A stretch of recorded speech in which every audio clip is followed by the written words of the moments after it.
What is going on, everyone? Welcome back to the Bass Thumbs Fishing Podcast, where we are constantly trying to keep our thumbs ripped up.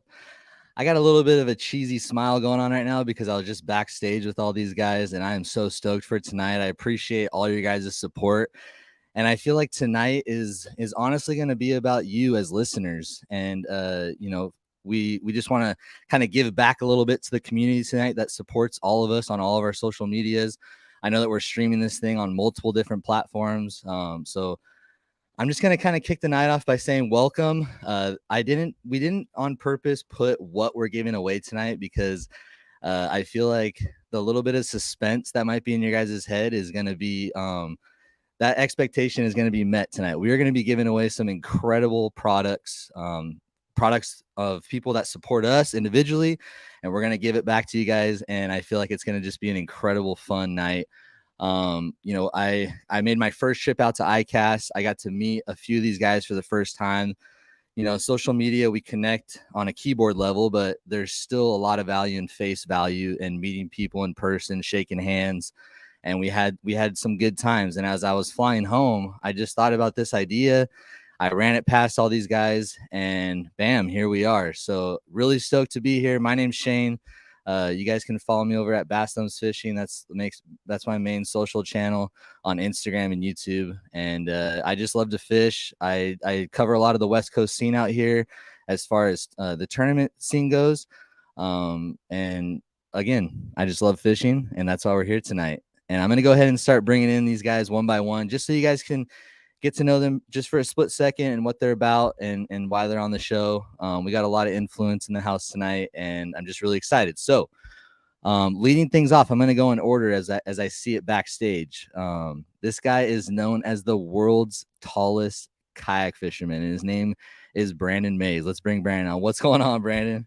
What up, cuz? What's up, bro? What's up? Dude, when I was walking around ICAST, I saw you from a ways away because, dude, you're how tall are you? First off, is my first question. What's your exact height, man? 7 foot on the button. 7 foot on the button, and it is real. I was fortunate enough to take a picture with you, dude, and we got to chat for a second about everything kayak fishing. And I know that you put in a ton of effort and energy into the content you put out. You put out some of the cleanest content I've ever seen, and I just want to say, your work does not go unnoticed. You got a great following, you're a great person, and you do a lot of great things for the community. So really quick, do you want to just kind of talk about who Brandon Mays is? Dude, I appreciate that first and foremost. Brandon Mays from Dallas, Texas, born and raised in Central Texas. I am the world's tallest kayak angler to the best of my knowledge. I fish pretty much any and everywhere, primarily a bass fisherman, but I chase anything that swims. Kayak fisherman, I fish out of multiple different boats. And yeah, man, I'm all about inspiring others to get into the sports of paddle sports and kayak fishing, man. That's what it's all about. Get outdoors and catch and chase an adventure. And following your Instagram handle, it's that bass fishing dude, right? And you kind of branded that, and you got apparel, and you do a lot of cool things with that brand, right? Yeah, man, I got a little bit of everything going on. You can pretty much find me any and everywhere. Just search that bass fishing dude, man. We do pretty much a lot of everything. We do a lot of community service as well. I do an annual autism awareness campaign where we partner with a local nonprofit here in DFW that to date, 4 years, this is the 4th year we've done it. We've raised almost $20,000 for that organization. So that's awesome, man. That's cool. Well, I'm stoked to have you on here tonight. Can't wait to hear your thoughts on these new kayaks and ICAST and kayak fishing in general. Well, let's go ahead and keep bringing these guys in. Next up, one of the first things this gentleman told me when I met him was that TSA, which is, I believe I got that right, the airport people, actually patted his beard to make sure there was nothing inside of his beard. And from then on out, it was just nothing but laughs. Without further ado, let's bring in Alex Rudd. What's going on, Alex? Hi, Knoxville. Welcome to Jackass. That's what's going on, ladies and gentlemen. Here we are. Yeah, I did get my beard patted by the TSA. Lady put on a pair of rubber gloves and gave it just a little bit of like that right there. I don't know what she thought I was hiding in it, but she did. I kind of felt funny. I don't know. I was kind of, when she put the rubber gloves on, I was really worried because I didn't know if I was going to get cavity check or what it was. But no, yeah. Here we are. Well, dude, Alex, like I said earlier, I've been following you for a minute, and it was so good to meet you in person. I was walking by, we were on the water. I saw you and Bailey up having a brew at this cool little stand-up bar that they had, and from then on out, I was like, man, this dude's super rad. Even, you know, not only online but also in person. You're just a very genuine person, and welcome, man. Why don't you go ahead and tell people, you know, where they can follow you, about your podcast a little bit, and let's see what Alex Rudd's about. Yeah, man. So, hi, I'm Alex Rudd. I'm addicted to fishing.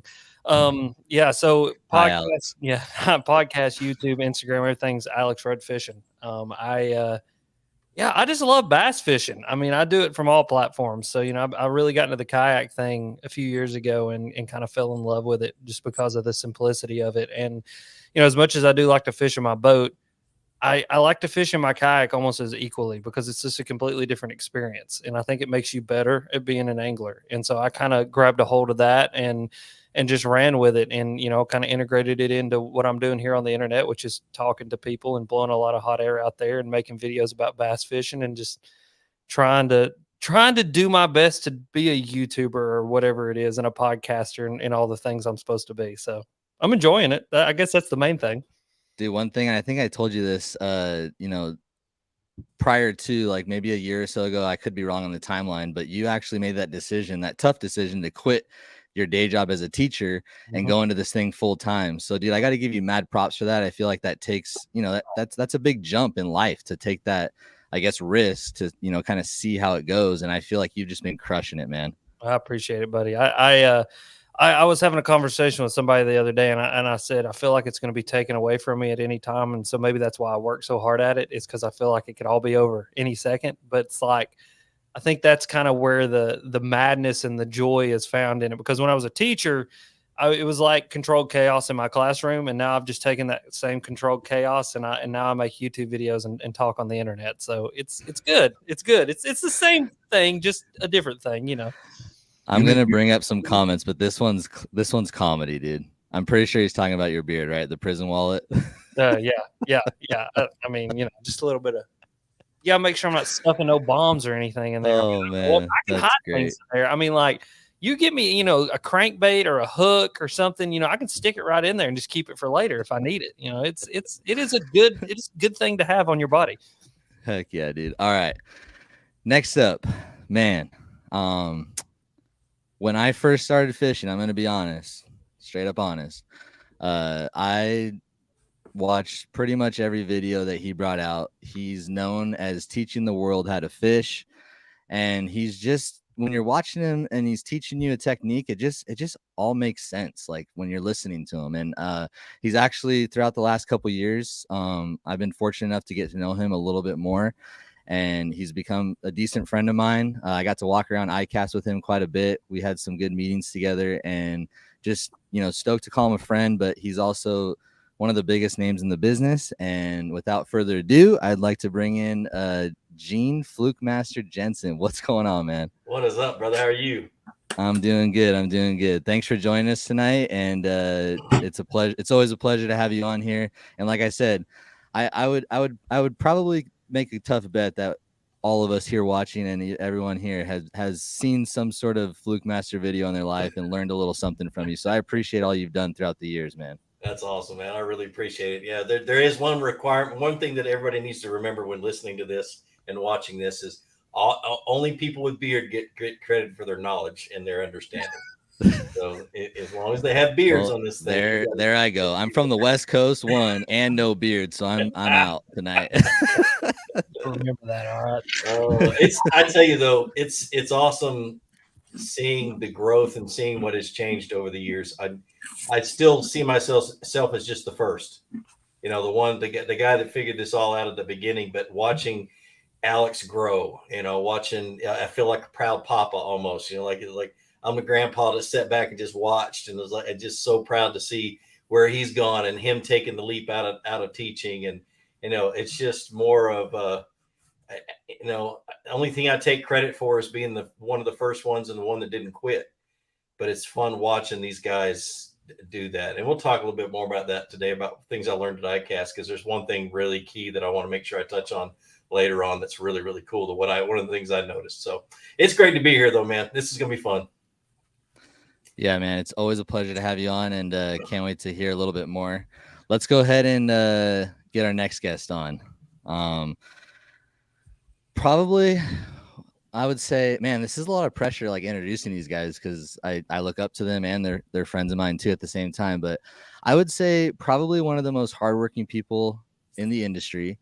He's all over the map. He does a lot for the fishing industry. He's very well respected. He runs an incredible podcast, a very serious podcast. Oh God, for never mind. serious anglers. Head up like this and just put him in there. Come on now, you don't need all this crap. Now, Gene is okay. Gene is okay. Bailey, no, just put him in the podcast. Let's get going. I gotta give some respect to Bailey. Serious He does a lot for us, dude. He does a lot for the industry, and I'm gonna say that. All right, I know you guys are boys, but I'm gonna throw him a little juice. Okay. Anyways, let's go ahead and bring Bailey in here right now. That was awesome. I ain't got time for this crap. I was sitting there. I'm like, he's talking about Drew, and then I started laughing at the same time. Alex started laughing. Oh, that was good. All right, hey, this is a lot of pressure, dude. All right, I'm trying. You're doing great, man. You're doing great. You're doing great. I love it. I love it. All right, Bailey, man, what's going on, dude? Let's hear a little bit about Bailey. What's up, man? Not much, dude. I am finally getting the brain unscrambled from the long days of ICAST. I'm one of the fortunate / unfortunate ones that has to get down there the weekend beforehand and work the pre-ICAST, but I enjoy it nonetheless. But I'm here I'm the lone northerner here up in Buffalo, New York, and running the Serious Angler podcast for the past few years. Just anything, everything, bass fishing. It's my full-time gig, and surround every minute I can with the industry, finding the goods and the bads of it, but enjoying every single second of it. And I am the number one hater of Alex Rudd. You damn. I'd like to take this chance to apologize to absolutely nobody. Oh man, our listeners are in for a good one tonight. I'm gonna definitely listen to this on the way to work tomorrow for sure. But all right, next up, man, here we go again. I was gonna have Greg Blanchard on, okay, but after Greg had some other things going on, which is cool. You can just say he's too cool for us. Yeah, a little too cool for us. He's got the videos going on right now. I thought I'd bring in his older brother, and I feel like this gentleman is Greg's older brother. I feel like we're all, when you watch a Greg Blanchard video and he refers to this person as the Wizard, he does kind of stay a little bit low key in a lot of things, but this man right here is, when the word innovation comes to mind, I feel like I think of Romel, and that's just what I'm going to go out there and say. He has been pushing it since day one. He's one of the first people I know that I saw on the internet who had a bow mount trolling motor. And the second I saw the bow mount trolling motor on a kayak, it pulled me right out of a float tube. And I said, this is the next step for me. And without further ado, let's go ahead and bring in Romel, the Wizard. What's going on, dude? Gentlemen, thanks for having me on. What's going on? Of course. You know, you had a lot to do with that new Titan X boat, and you have, worked for New Canoe in the past, and now you're with Big Adventures. You also are one of the head men for Newport Vessels, and man, you're all in the industry. You've always been in the industry, always a very positive, innovative person. So we appreciate you. And let's hear a little bit about Romel, man. Go ahead and spill the beans for us. Oh, man, I tell you what, I feel like the small fish in a big pond right now, but just a pleasure to be on with all these great guys in here. But, grew up in the Bay Area, fished off the bank, wanted to get off the bank, got into kayak fishing, just had a very high technical background. So I'm like, you know what, let's put some motors and some lights and some electronics on this, and that's kind of just where it started. So just always, pushing the envelope and just, kind of working with Newport, really kind of focused on the kayak market and just bringing products, to the market specifically designed for kayaks. I mean, I think that's why we're all here. That's why we all do it. And I have a good time with it, for sure. Meeting a ton of great people. All these guys, on the podcast that you'll see, like I said, just great guys. I excited to be here, and we're gonna have a good one tonight. I think at the end of the night we're gonna definitely shake some stuff up. So Heck yeah. Well, we appreciate you, Romel. Can't wait to hear a little bit about more of that Titan X and the story behind it too. All right. Last but definitely not least, I know it's cliche, but probably one of the most decorated kayak anglers in our sport, as you guys will see when we bring him on here in a second. This guy has been around since the very early days of kayak fishing. He is basically one of the best kayak fishermen in our sport, and he definitely is always on a wild adventure no matter where he's at. And like I said, when I first got into this industry and I started to learn who's who, and I just, obviously kept seeing this guy's name pop up, and it's just been a pleasure to watch him do his thing, basically kicking everyone's butt up and down the country. And I can't wait to hear a little bit more from him tonight and his thoughts on ICAST and moving forward. Really quick, if you guys did not listen to Alex and Drew's conversation about where they feel the kayak scene is going, I really encourage you guys to go listen to that episode. It was phenomenal. They really spill everything out there, and they didn't hold anything back, and it was a great listen. But anyways, without further ado, let's go ahead and bring in Mr. Drew Gregory. What's going on, man? What's up, guys? What's up? So I was told I was on a word count. So I'm not going to say your intro is so good. I'm not really going to say anything else. Otherwise, my mic is going to go just totally muted at some point. Like you're out of characters on, like a Twitter or Instagram post. So I think your intro is awesome. I appreciate the kind words, buddy, but we just need to get into it. And I do appreciate you saying about Alex and I's podcast. I've heard more people tell me that exact same thing from DMs to publicly than any other podcast I've ever been on until tonight. We're going to change that, make this one even better. I got over my limit. I feel like we need a part 2 to that episode, by the way, boys. Okay. Yeah. I feel like we need a part 2. Here's the deal. That was not planned at all. I texted him on Wednesday and said, "Do you want to come on the podcast Friday?" And he said, "Maybe. My kid's sick. We might be able to make it work." And then I just got him on there, and I was like, "I'm going to ask Drew questions I've never asked Drew before," and that's where it went. But it did turn out to be a very good conversation. Like I don't ever listen to myself, but I listened back to that one, and I was like, yeah, that turned out way better than I ever thought that it could. And I'm glad everybody's enjoyed it as much as they have. I mean, it's good. Yeah, absolutely. All righty. Well, we're all here. We're all on the screen. First thing I'm going to tell our listeners, we got like 150 people watching. We appreciate all of you guys.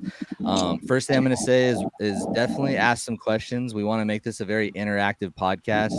I love interacting with you guys. Even on my episodes, I love to just, hear your guys' thoughts, hear you guys' questions for the guests. Obviously, we have a lot of guests, and we'll get to as many as we can, but I feel like it'll make the conversation flow a little bit better. But first thing right out of the gate, I feel like let's just throw it out there. I feel like it was my first time at ICAST, and let's hop into ICAST a little bit. We all had the privilege to Hey, Shane, be there. I want to pause you just for a second because this is driving me crazy. Whose heartbeat can I hear? It sounds like an echocardiogram. It's what is that? Can we stop that? Like everybody just like silence your mic if you're not talking, because I know I'm just gonna go ahead and tell you I'm gonna get an email because I'm gonna put this on my podcast stuff, and I'm gonna get an email on Monday morning being like, I hear it sounds like somebody's heart's beating on the audio, and I need you to fix it for me, please. And so can we go ahead and now so that it doesn't happen? Romel, do you have something going? I just mute. Yeah, I keep muting and unmuting Romel, and it's coming from his. I think. Maybe do you live near us? It sounds like a washing machine. I'm sitting and literally in front of an AC unit because I'm hot as heck up in this upstairs room. So I'm gonna do something for you guys. I'm gonna shut it off, and I'm gonna take one for the team. All right, or just mute it. Yeah, either way, bro. There you go. We got it solved. Does that work? I feel like let's just keep talking and see. Our numbers just went up. We went from 140 to 150 something. So it apparently worked. Everyone's loving it. Let's roll. The fans have spoken. Email me on Monday morning, sir. If you didn't know that audio is bad on your podcast, then for me, because if you don't, I'm gonna upload my brain. So thank you very much. Okay, have a nice day. That's so true. It is. All right, go ahead. Sorry, Shane, I interrupted you. You were saying something. No, that's perfect, dude. That's perfect. So, let's hop right into ICAST. Let's talk about the kayaks. Okay, let's get into the kayak side of things. Okay, there's a couple really awesome kayaks. Man, we all had the privilege to be there, like I said. So we're all hands-on. This isn't like, oh, I saw it on a video. I've been listening to some of the people talk about ICAST, and it's like, no, we were there, we were touching it, we were feeling it. We got the real deal coming to you right here. So let's talk about the Old Town EPDL. I feel like that's like probably like the most innovative one that just dropped. What are you guys' thoughts on it? Let's hear it. Let's just start rolling with it. Well, who can give us a little spiel on it? Because I know it's electric assist, you know what I mean, with your, pedal or a little bit of like assisted electric power. But what does that really mean? Who knows that? I mean, I went over and looked and talked to Ryan at Old Town. I saw it, looked really cool, but don't really know. Yeah, they walked me through it. They walked me through it, and I looked at it, and it's interesting. So you've got it's normal pedal, then you have 5 levels of assist. So level 1, 2, 3, 4, 5. 1 is it's like just enough that you're not wearing yourself out, and steadily gets more. Like 5 is essentially it's pedaling itself, and then you have a full motorized mode that can go up to 6.5 miles an hour. Is what they're claiming. So it's just like my e-bike then. It's just got the different selectors. It's But the only difference is with an e-bike, it charges itself while you're pedaling it. Most of them do. This does not.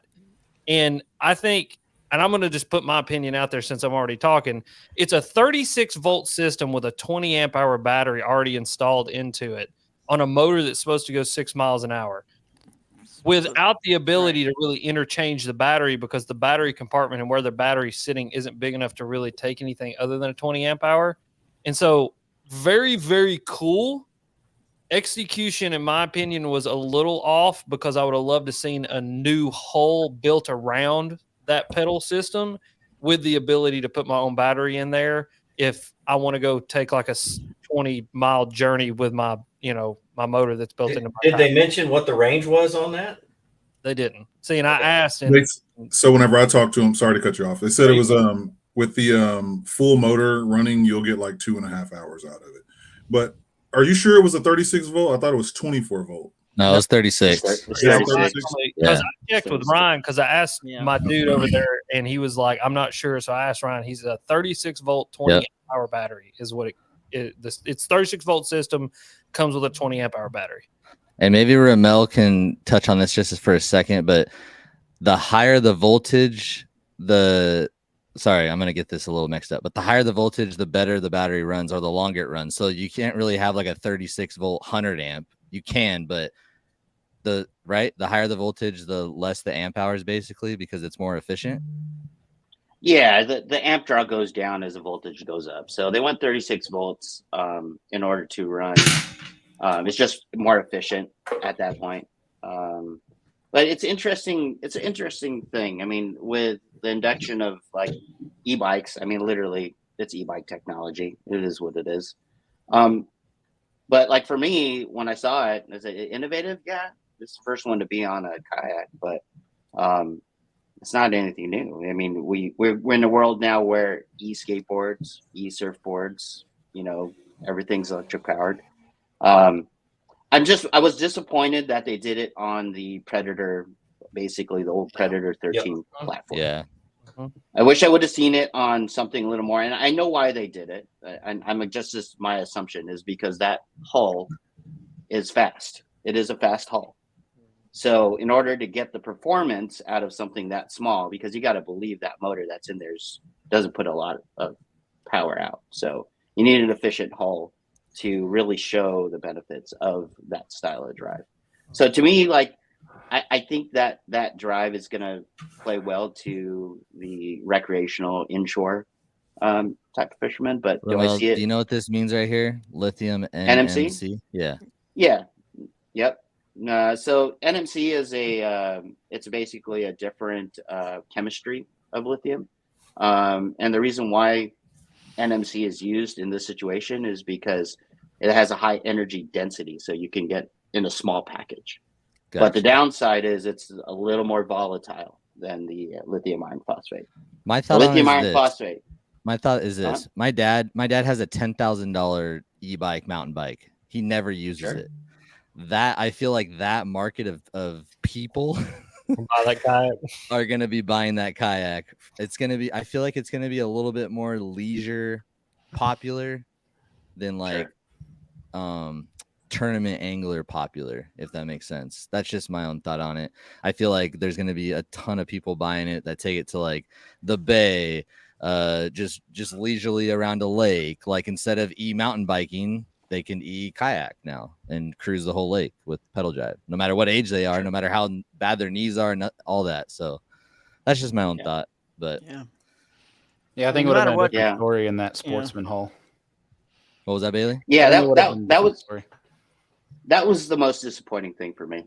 I was kind of cool, excited about it, but then when they brought it out on that Predator hole, I'm like, I mean, the Predator hole, like you said, Romel, it's super fast. I mean, like that was fast. Yeah. It was the fastest holes I ever owned, and I mean, I fished some tournaments in it, won a couple tournaments out of it. I mean, it was a good kayak, but definitely not anywhere near my favorite. And like for bass fishing specifically and bass tournament fishing, it's not a great setup. Like I think it's really good for like trolling, like like you said, inshore, semi-offshore trolling, and I think that's where that motor is going to be.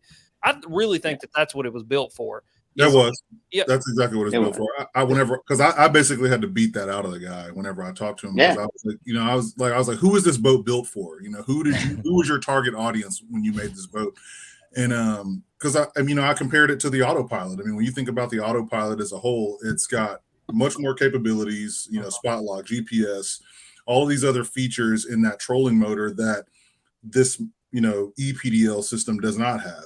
And the price point is $2,000 more expensive, and it's like, who did you really design this for? And they were like, I was like, was this geared towards saltwater anglers? And they were like, yeah, that's really who we built this for, was the saltwater guy, the offshore fishermen, like you said, inshore guys, that aren't necessarily worried about spot lock, and all those other GPS features and things like that.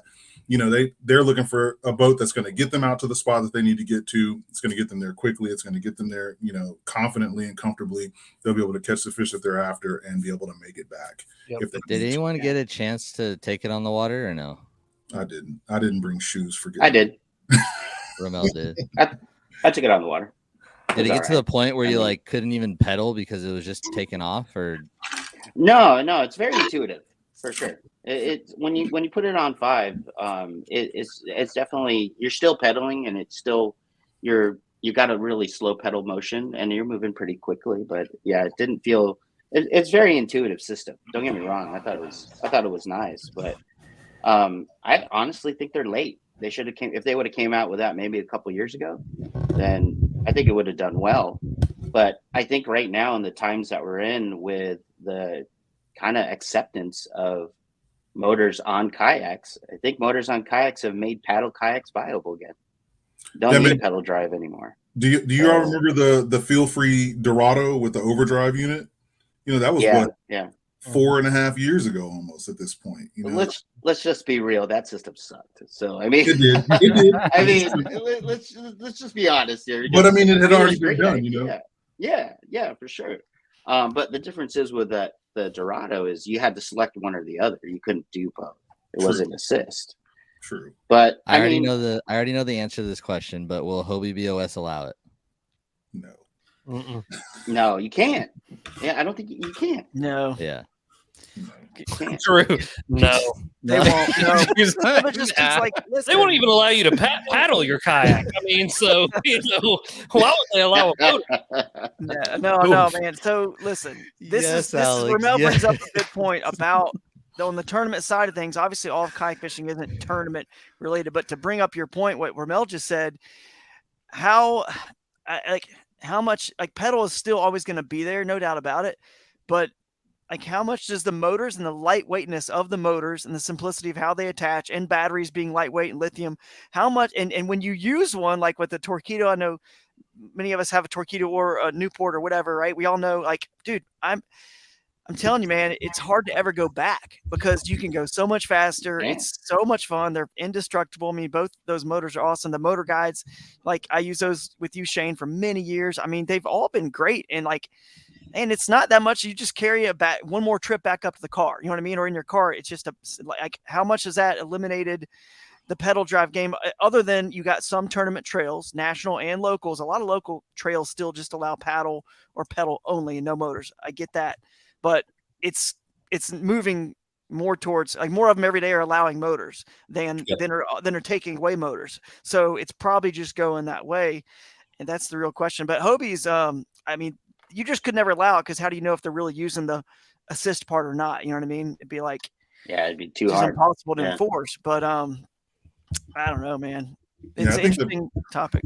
I think the biggest opportunity they missed was the fact that they didn't make it backwards compatible with other holes, you know, with the normal PDL or even the old, you know, big water, you know, system or anything like that. It's like, why wouldn't you make it backwards compatible, sell the motor, you know, individually, you know, for a specific price point? Because, you know, the people that use their kayaks, that was the number one question I was asked is, can I put this on my PDL? You know, and it was like, oh, well, you know, we designed the hole around this, you know, this motor in the box and things like that. So, right. See, and if they're not going to allow you to retrofit it on old kayaks, then design a brand new kayak all the way around it. Exactly. Make it something completely brand new that we've not seen. That you go, man, I don't want to make this backwards compatible because I want that new thing more. You know, that's what I wish I'd seen. And like, you know, going back to like the paddle or the motor thing, like I'm done pedaling. Like I'm done with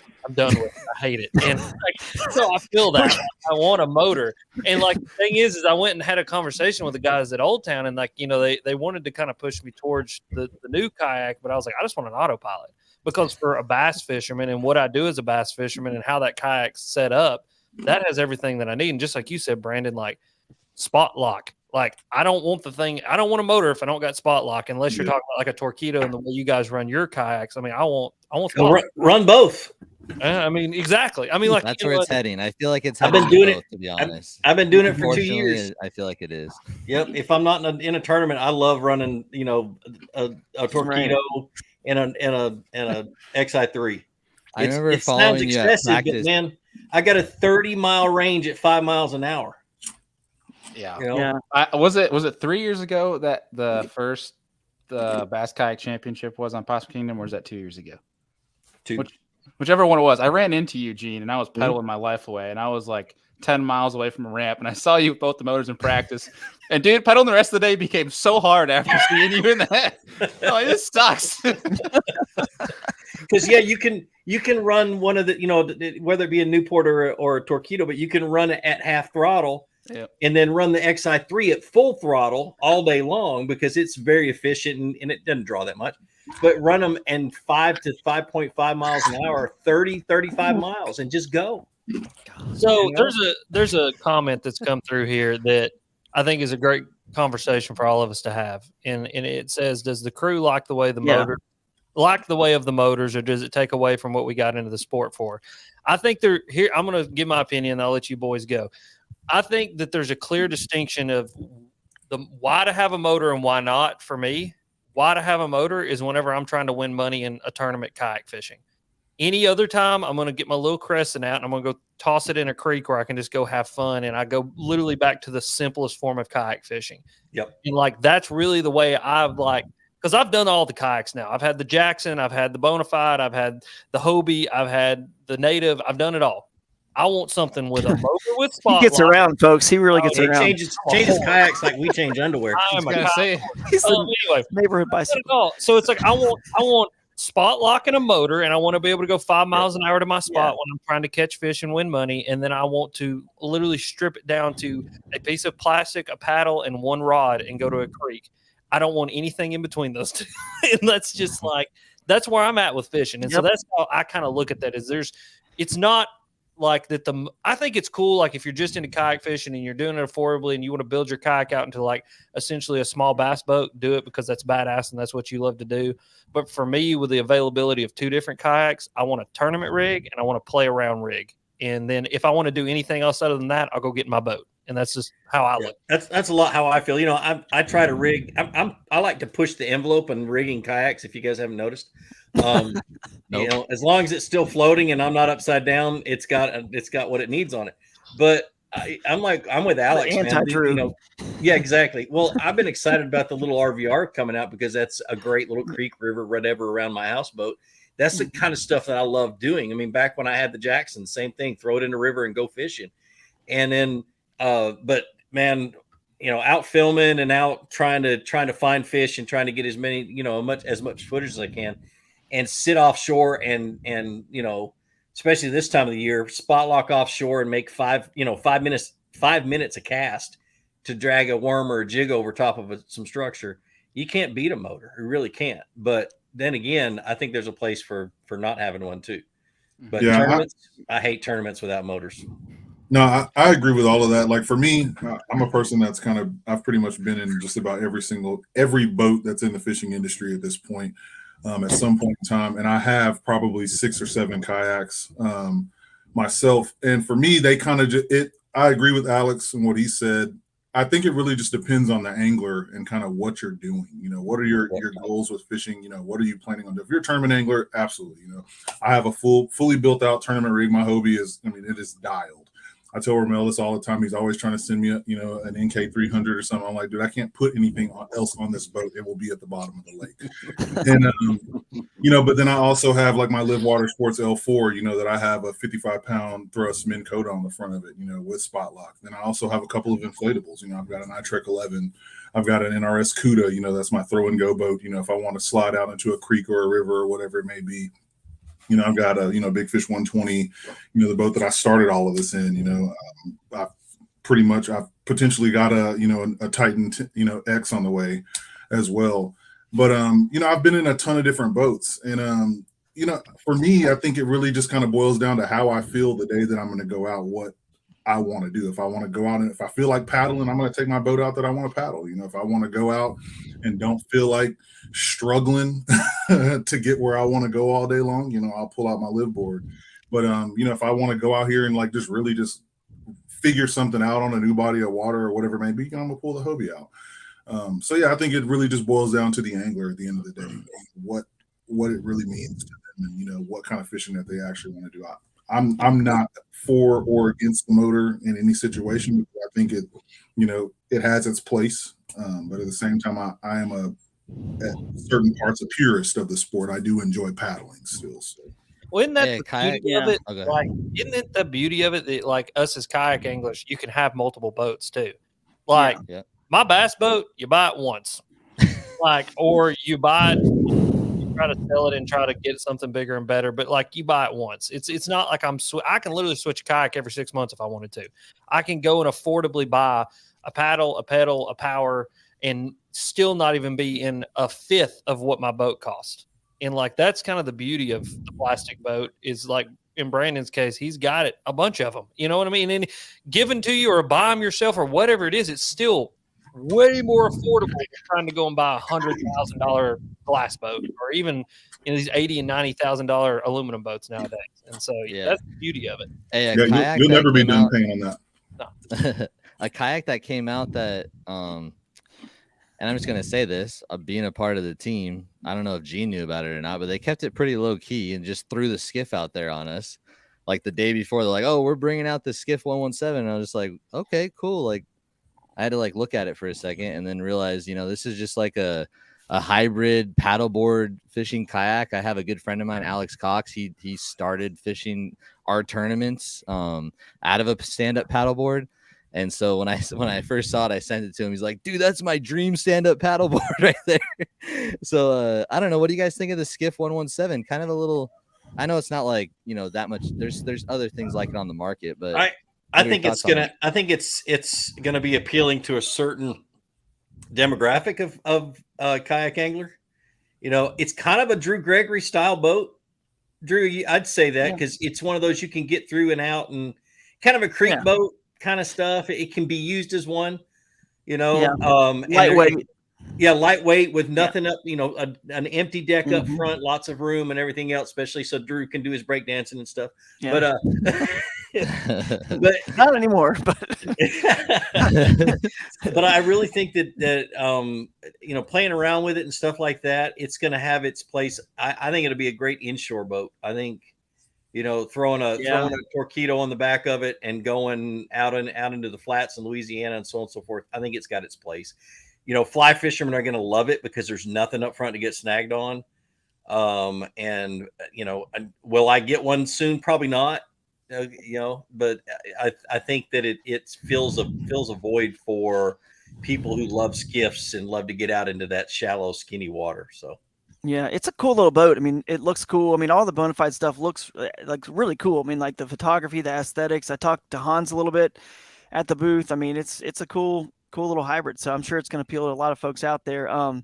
But hey, real quick, do you mind if I hit on that last question? I just want to touch on. I don't think I cut in on that one about the No. About the motor? No. Nope. My workout, dude. I've been Get in there. Go ahead. Well, Drew, I just want to say real quick that I appreciate, Rug Kid. That was a really cool question about the motors and does it take away from why we got into the sport? And really, I got into the sport, all the boats we're talking about today, the skiff, the whatever, the Old Town one we talked about, the E-Assist.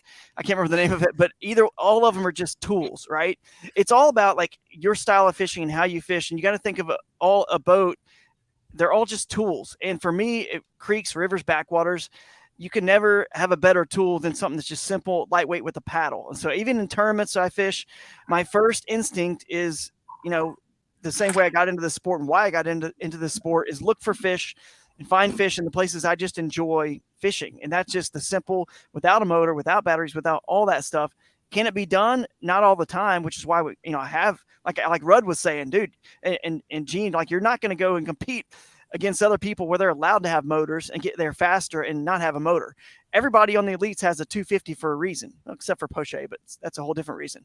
But anyway, you get what I'm saying? In a tournament, you got to be the fastest. So for me, it's all about the reason why you guys got into the sport to begin with. And for me, it was just to fish skinny, shallow water. So the beauty of the motors is it's still the reason why I do like using them. And since I've, had my Torpedo especially is it still gets me to all those places why I fell in love with kayak fishing. Cause they're indestructible, dude. I've got this rock guard and it's pretty impressive. So it doesn't take away from why I got into the sport. The second reason I got into the sport that I didn't know was the community of the people that I would meet in the sport. And so as long as we still are doing the community thing and not, becoming so, I don't know, so much tension and where we're just we see each other, especially these tournaments I'm referring to. And it's you don't want to talk to people. You just kind of it's all about the money and the winning. Then then I would say it's a contributor to taking away from why we got into the sport. But that's why we can continue as pioneers and leaders of the sport to push that community and fellowship and camaraderie, because Lord knows we are probably looking at our screens and talking too much through this stuff instead of face-to-face and actually in person talking about life and the issues that we all struggle with, that our humans were made for that personal connection. So as long as it doesn't take away from those two things, which I don't think it does. Can I get an amen? Okay. Amen from the crowd now. Yes. Alex, someone said, Rudd, let me get a Bobby. Bobby just when he was sitting on the couch, he just went, what the hell is going on? Hey, I have a great question leading into the Titan X. I am so glad. Really quick before I ask the question, I see Tackle Talk in the podcast. If you guys were hoping for this detailed explanation of ICAST, this is probably not the right spot. But if you want the detailed juice of ICAST, I listened to his whole episode and he crushed it. Go check out Tackle Talk Bass Fishing Podcast. He crushed it. So he's one of the best, man. He really is. It was the cleanest episode ever. Let me find that question really quick. Okay. Colson Taylor Fishing. Check this question out. Do you think that the Hobie PA 14360 is already outdated based on the new features? Oh, don't shake your on head. the features of the new kayaks like the Titan X? Great question. That's one of my people right there. Cheers, folks. Let's get into it. Someone's got to tell me the new features of the Titan X and help the viewers and listeners, because I don't know all those features either. I saw it. I'll give my perspective as an avid Hobie 360 owner. No, I don't think that the Hobie Pro Angler 360 is obsolete in comparison. I think that technology is still very fresh. I mean, when you think about the fishability of that boat overall, kick up fins, the ability to literally do a full circle in one spot. I honestly think that regular pedal drives are outdated in comparison to a drive like the 360. I think it's going to be a long ways down the line before something like the EPDL or any of these other motored kayaks will ever kind of knock that drive off of that throne. I'm not saying that it is the best boat on the market, not saying that at all, but it's a great platform. It's a platform that I've loved fishing out of.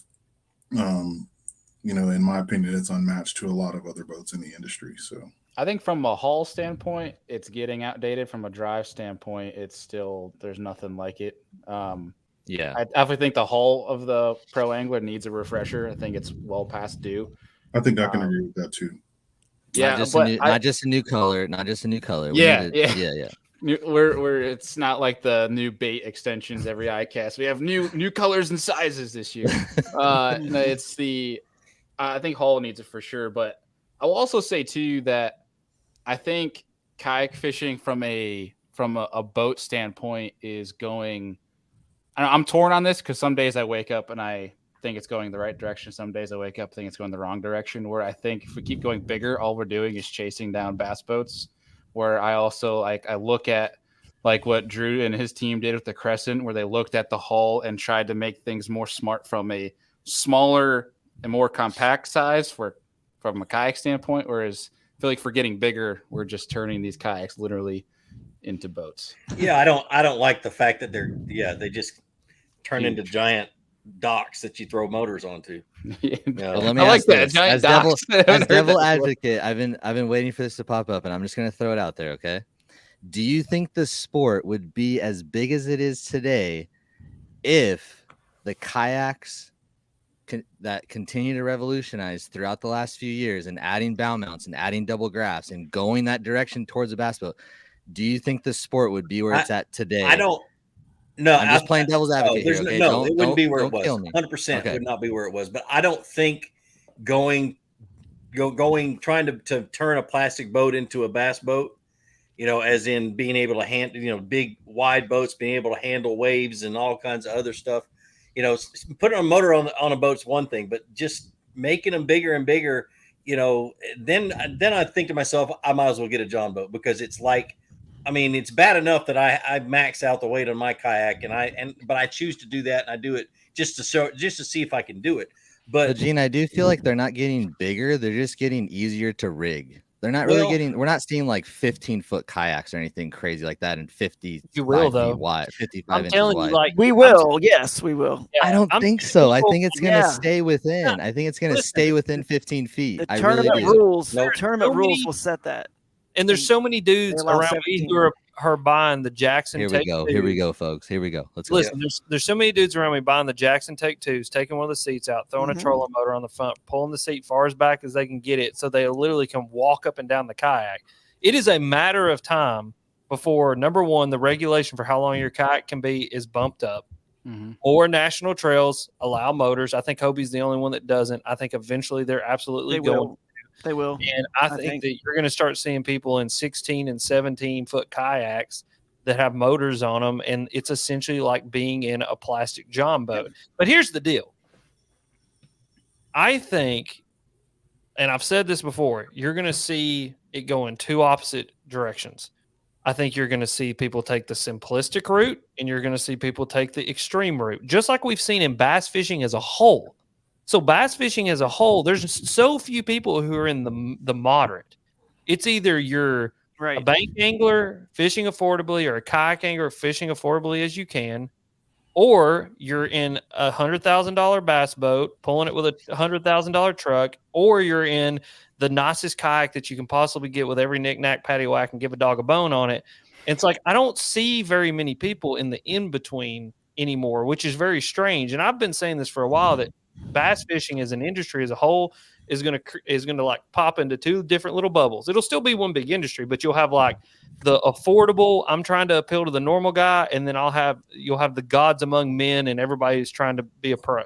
Let me ask you this, Alex. What do you think we want? What do we want? Do we want, like, I don't think Drew would have one of those trophies, and I'm not saying this literally, I'm saying this theoretically. There would not be a Bassmaster kayak series if there was no motors, no, like, if the kayaks weren't how they were today and it wasn't as big of a scene as it is today. I don't feel like Bassmaster would have picked it up. So the direction that it's going, what is it that we want then? What is that sweet spot, do you feel like? I don't know what. I'll all tell of you the above. Everything. Yeah, I think everybody wants all of the above, but I think you have a segment of people who are the ones that are the names in the kayak industry that are pushing for make it more like bass boat tournaments. But and if you're ever going to have a professional level league of kayaks, and you're going to have like anything that's equivalent to something that's a professional league of tournament fishing specifically, and here we go. I'm talking specifically about tournament fishing now too. I'm not talking about fun fishing because that's the difference. Brandon, go ahead, buddy. Brandon's got his hand up. I love it, dude. Brandon's he knows your teacher. He's teacher. Brandon's ready. Anyone drinking tonight? No. Okay. So I think a lot of y'all are looking at this through a different lens, and I think you're looking at it through a lens that I think most people don't even actually really think about kayak fishing from. When you think about what I do in kayak fishing, I'm not a hardcore tournament angler. I'm an adventure-based kayak angler. That's what I do. I seek and chase adventures that are off the beaten path and often overlooked, and we film those excursions and adventures, and we put that content out there in the hopes that it inspires people to get up off the couch and get out here and do the same thing. I got into competitive angling because being an angler that fishes on social media, there is a stigma out there that we don't know how to fish. Well, I got into competitive angling to prove that is not the case about me specifically. Sure, there are some social media anglers that are Alex that absolutely don't know anything about fishing, and they make it look good via video. But I believe that kayak fishing and paddle sports in general is far larger than the tournament scene is. 100%. When you guys think, and I think that it would still be just as popular, if not even more popular, completely without tournament fishing.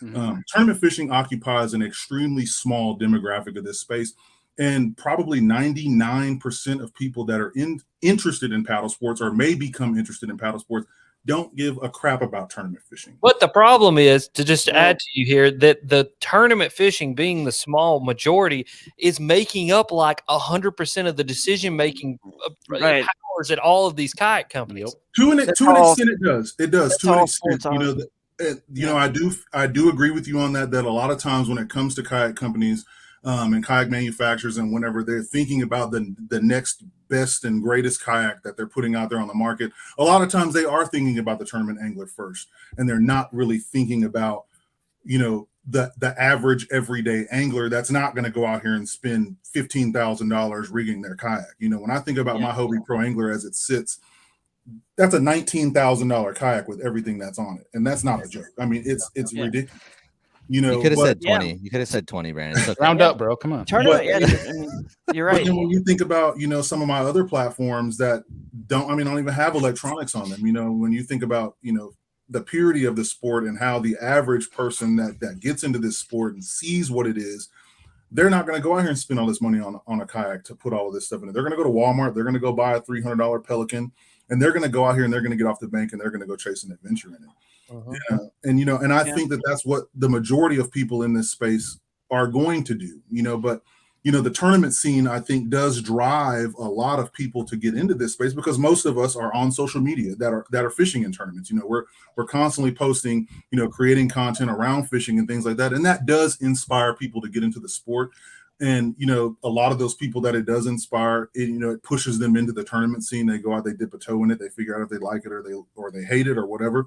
And some of them, they transition back into just regular old fishing, So yeah, guys, competitive sports set the bar for all innovation. That's what sports do. As a matter of fact, so when we play golf, we're at Top Golf over here, Brandon, at the Real Tree party that night. In golf clubs, you might see. Wait a minute, was that Brandon and you, Drew?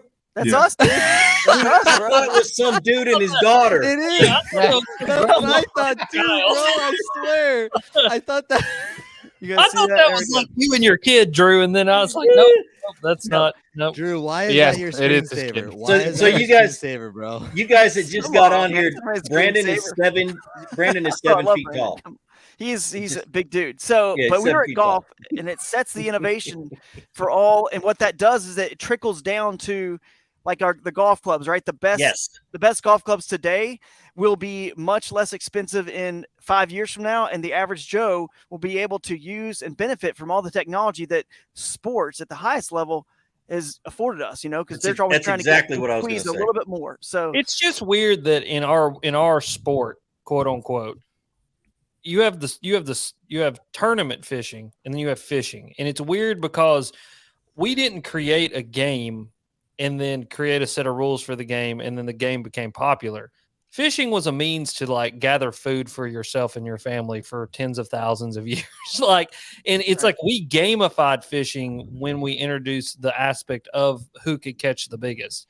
You know, there was probably always like some sort of competitive nature, even for people, like, Indian tribes living, and fishing. Like, I'm sure they're like, hey, I caught the biggest one, you didn't. I'm sure it was always there, but like we gamified it into that, which is an interesting aspect. But you are correct in saying that. But Brandon, to support your point, and there's a man that we don't have here that I fished with today, Mr. John Dalton from Creek Fishing Adventures.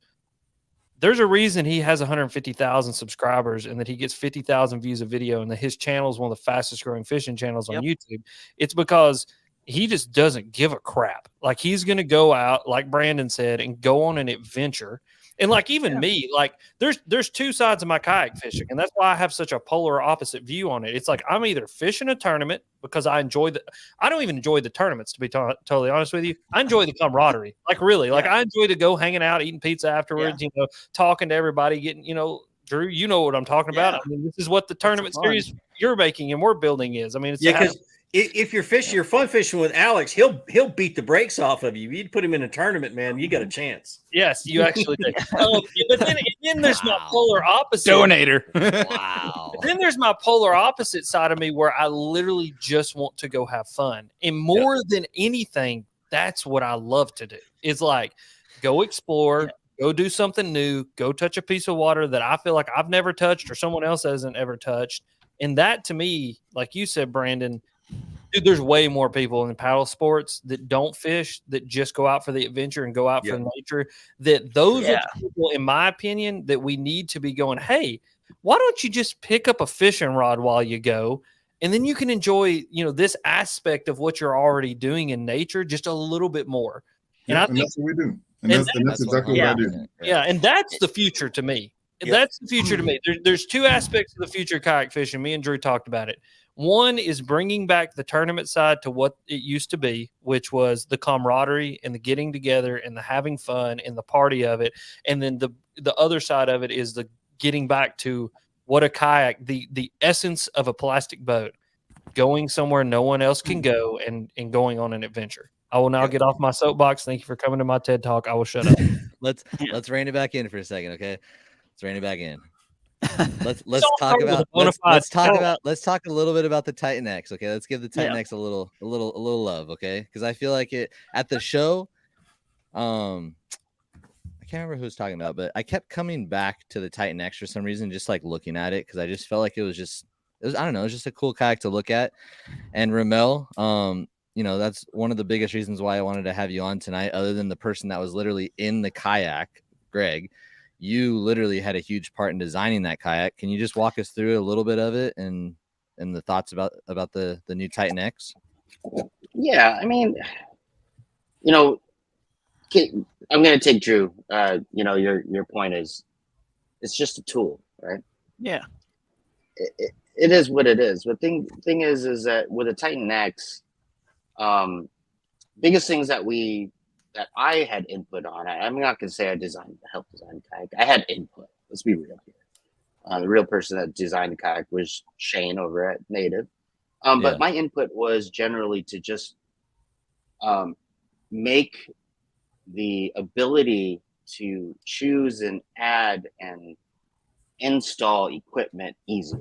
Like, what's the most? That's the thing. And this is where I think. When the autopilot, let's talk about the autopilot first. When that came out, And when that came out, I was like, okay, moving in the direction where I think is turnkey, and that's why people like the autopilot.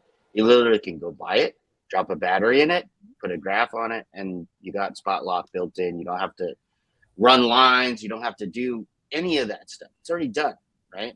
It's simple turnkey. Well, I think part of the reason why the Titan X is kind of cool is because you can choose that.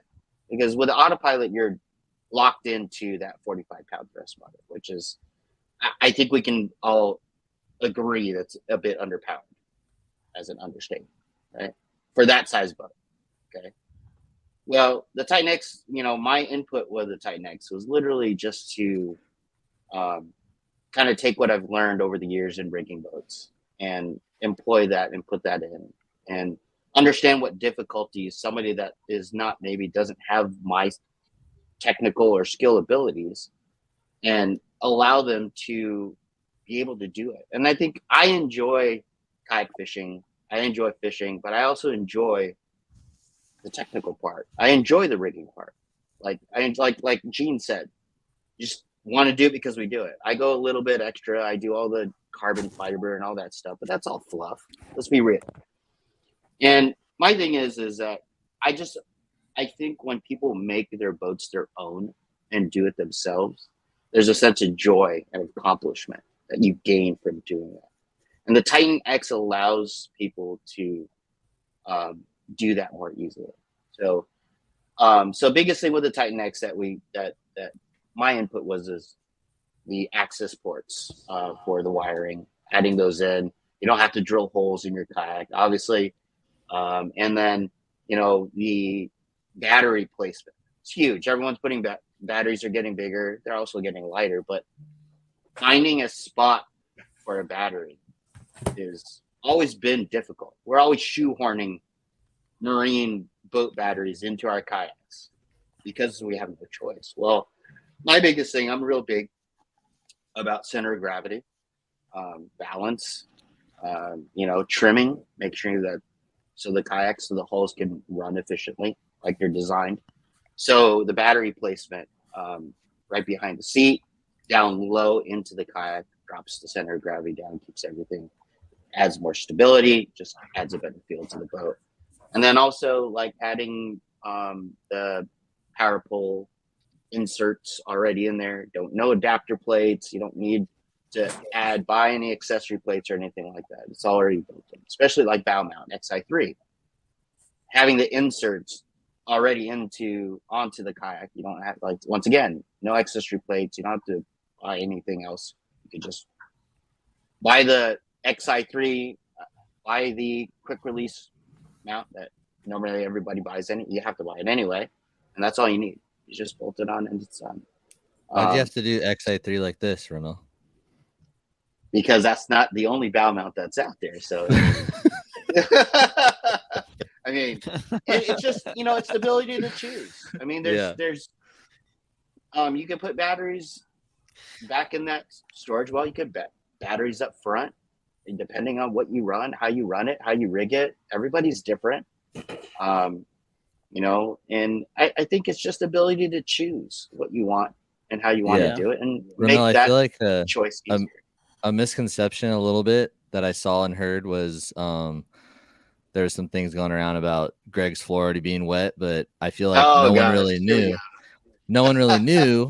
the reasoning behind that was it literally torrential downpoured on while they were filming. So do you want to talk a little bit about the floor of the Native and hear it straight from you?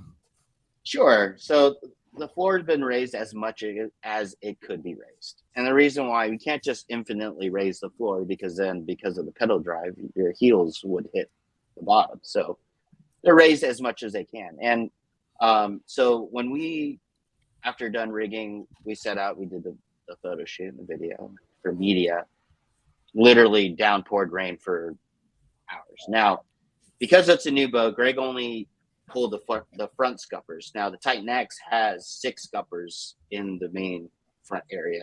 So he did not pull the other 2 scuppers. So, torrential downpour for like an hour and a half to 2 hours, rainwater is going to collect in there. So that's just the Just thought I'd reality throw of that it. out there. Yeah, just thought I'd Yeah. throw that out Yeah, there. no. I mean, that's always been one of the biggest things about the Titans is the wet ride. I mean, yeah, we're fishing. Yeah, we're going to get wet a little bit, but nobody wants to stand in 2 inches of water at all times, right? So, Yep. I mean, Yeah. it is what it is. Have a lot. But I told Greg. yeah, right. I told him you don't I mean, even need to measure your fish, dude. Just enter the boat tournaments and throw them in the bottom as you're pedaling around, and they'll sell on it. Yeah, no, definitely. Oh, And it's funny, and like I was with New Canoe for many years. Love New Canoe. My New Canoe family is still my family. I just recently moved on from them to Big Adventure, and one of the things I loved about New Canoe, and people can say it's a gimmick, but the 360 seat. And the 360 seat is amazing. Like it's not even that it can swivel 360 degrees. All I need is that 40 degrees. Yeah. Either way. Yep. That's all you need. It's cool. Right.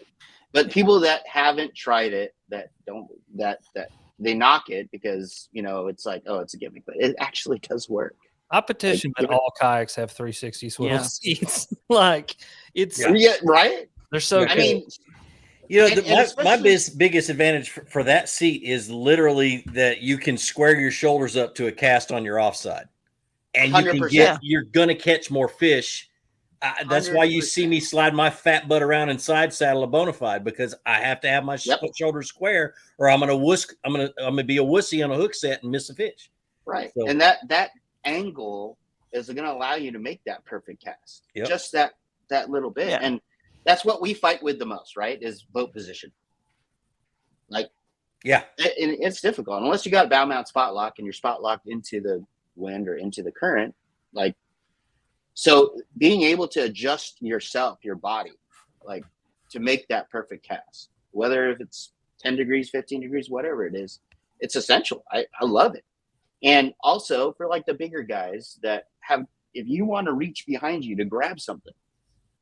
So, that's having just being able to turn your body 30 degrees without having to twist your torso and put you off balance is awesome.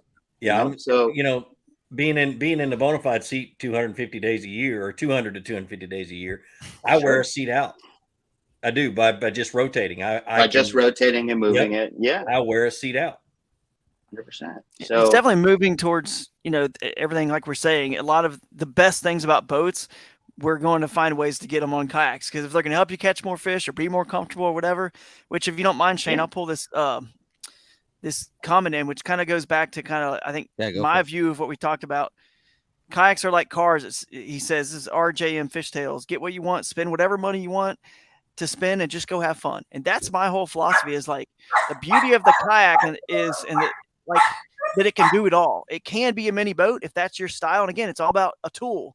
If you're live scoping and offshoring and whatever, and you need all, 2 graphs and all that stuff and the motors, the battery, all of it, then you need all that stuff. Cause that's what bass boats have. And they obviously are trying to catch the most fish out there in tournaments. So you need that as a tool. Sure. If you're doing what I like to do a lot of times, backwaters to creeks, then you want to go the other direction. It's kind of like just back to whatever, however you want to go and have fun, like this guy's saying. No judgment either way. I'm happy that you're just on the water, enjoying God's creation, catching fish. Either way, I don't really care. It's all about just acceptance of everyone's diversity and celebrating all of our diversities, because that's what makes the kayak special. Not that it can go shallow, that it can do all of it. And let's go have fun, do whatever you want to do, have fun, man. And make your kayak the best you can make it, according to you. I one of my pet peeves is I just hate people saying, "Well, it must be nice," Yeah, just right.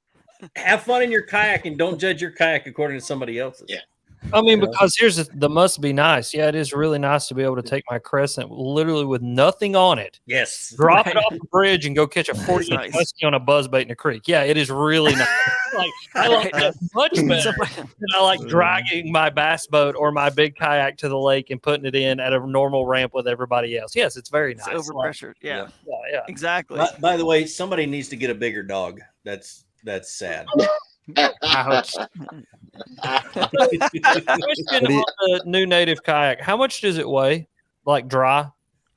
Undetermined right now, but you get estimated it's going to be right around 100 pounds. I mean, Oh, that's not bad. It's not bad. Yeah, the website says TBD. See, I think that's one problem we're going to have with kayaks going into the future is the weight. Like, I mean, already look at like my Nar. I've got a Nar now. The freaking thing is heavier than my Hobie ever was. Like, it's such a heavy kayak, and like I have to trailer it. And like I think that's one thing about like these new designs of kayaks is like, yeah, we can get bigger and we can get badder and we can get longer, but it's, you know what I'm talking about. And it's thicker and thicker, and you can have lanes on the side. But all at the end of the day, I mean, it's going to get to the point where, like, I mean, there's going to be I know there's going to be some kayak company that comes out there and goes, yeah, it's 180 pounds as it sits with nothing on it. It comes with a trailer. What's the difference between? Yeah, but what's the difference? If it's 100 pounds, you still can't, 100, whatever. You're not launching it off the side of some riprap down a bridge anyway. You're using the trailer. So really, what does it matter if it's 200 pounds? At this point, it doesn't. You're trailering it, launching it from a boat ramp. So I feel like we've already broken that barrier. And like now it's the manufacturers are going to say, which is why I think we will see a 16, 17-foot boat that focuses on tournaments because you can make it narrower and faster. And the rules, if you read the rules for the tournaments, the limit is set. Like for Hobie, I know for sure it's like 17 foot because I've looked before. I've considered taking a touring kayak. You know what I mean? Like when I need to go fast since I don't pedal, and they're going to make a boat that's 17 rotomolded. And I say boat because it will be a boat, but it will be legal according to the rules of the tournaments, and it's going to fly. Yeah, I mean, speaking from a tournament standpoint, I'm afraid with the rate we're going and the direction we're going. Like I heard a guy that was talking of which boat it was a while back, but he was basically like, yeah, you could put a 25 horse on that thing. I'm like, but why? Like the point of a kayak is so we don't have to put a 25 horse on the thing. And I'm just afraid we're gonna keep going, and like the people that are steering the tournament side, it's gonna like yeah, we could put a live well in this kayak, and then it's gonna be like, oh, we can have a kayak weigh-in. I think there'll be some lines drawn in the sand that'll last a lot longer than we think. I think some tournaments will draw some lines for sure. I don't know where those lines are and what they will be, but yeah. Dude, I hope we can push bass boats at local club levels to start doing catch photo release. It's way better for the fisheries. It's way better for just in every way. I don't even want to get into the details about it, but there's so many ways it would be better if they start going to that. And then can I just pump the state of Tennessee real quick, just cause? So yeah, what's happening? They finally passed a law in Tennessee where you can't move fish in between lakes, and they're actually going to be enforcing it and like writing some pretty hefty tickets. Nice. Of the Alabama spot problem that we have here. And then the second thing is there's a major tournament trail around here that usually garners 200 boats that has gone to a 3 fish limit. And so, like, that's huge. Like, that is a huge step in the right direction of fish care and fish conservation that I love to see. And, Drew, I think that I like that. I think that there needs to be some take, though. I mean, you've heard some of my podcasts with biologists about we got to kill some fish. But, you got to eat them. You got to eat them. I mean, like, you're going to kill them, you got to eat them. Don't waste them. They taste good. They do. They're delicious. And it's like the thing is like I like the catch, weigh, release, but all at the same time, I think with as many tournaments going on, Gene Gilliland said it on my podcast the other day. He believes that there's enough mortality in tournament fishing. So that means that tournaments do have effect on lakes. I'm just putting that out there. He said there's enough mortality in tournaments that it is actually starting to take place of where catch and keep used to be back many, many years ago. So I don't know. It's a weird balance that we're playing here, but like you said, I don't know. I just had to kind of put that out there. It's something cool that happened in Tennessee, and it makes me feel good. Being a squeaky wheel here, and it's actually cool to see crap changing.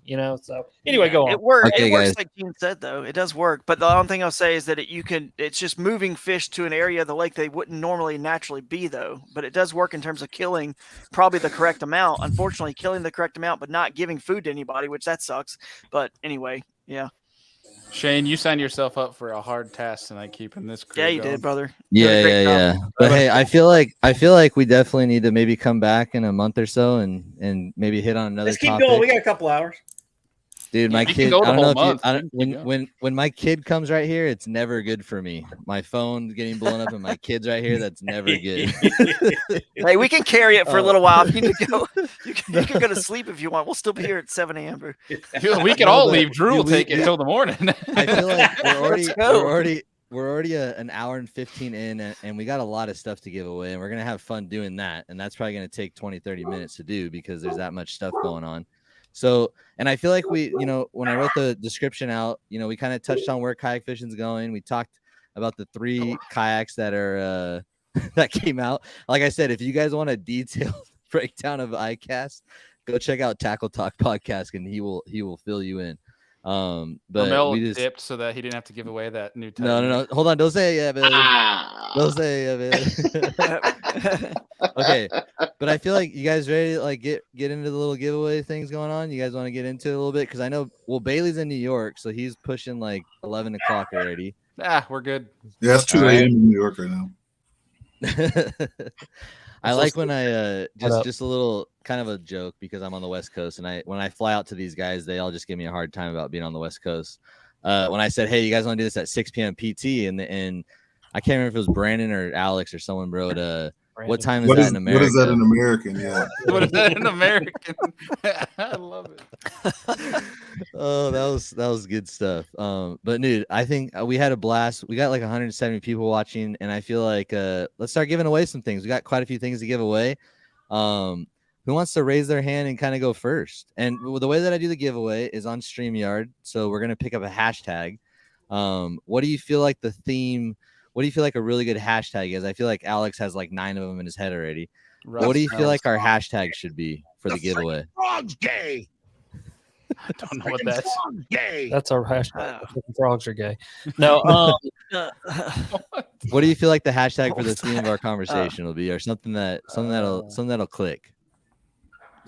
Hashtag kayaks are diverse. Kayaks are diverse, or something like that. Like Super PC. I love it. It's gotta be a little shorter. I feel like there'll be a lot of people that don't even know how to spell diverse. Honestly, I don't even know how to spell diverse. All right, how about supercalifragilisticexpialidocious? All right, that's our hashtag, ladies and gentlemen. We already have hashtag gay frogs going in here, so we might as well. Hashtag. You're welcome. Yeah, Bobby. There you go. Do Bobby. Okay. Bobby. There you go. I like that. Hashtag Bobby. there you go. Everyone, okay, let me get over here. Hold on, let me see. Present, share screen. I always mess this part up. Let's see. Entire screen window. That's all right. Hold on 1 second. Shout out, by the way, we talked about There some you go. kayaks, but shout out to some inflatables that came out. I don't know if you guys saw. There's some Yes. cool inflatables that came There out. were some really dope inflatables at the from show.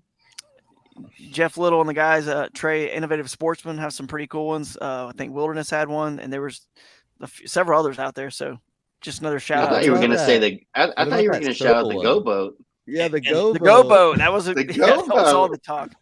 And the That's got first enough bass boat I've shout-outs. ever seen at ICAST.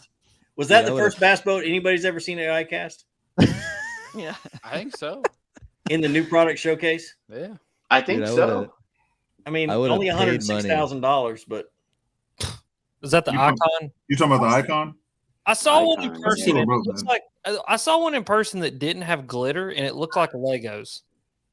It was really weird. Like someone bought one that has no glitter. It's just like it was like matte gray and orange, and it literally looked like Legos. It was wild looking. I think it's a cool boat with a lot of cool things.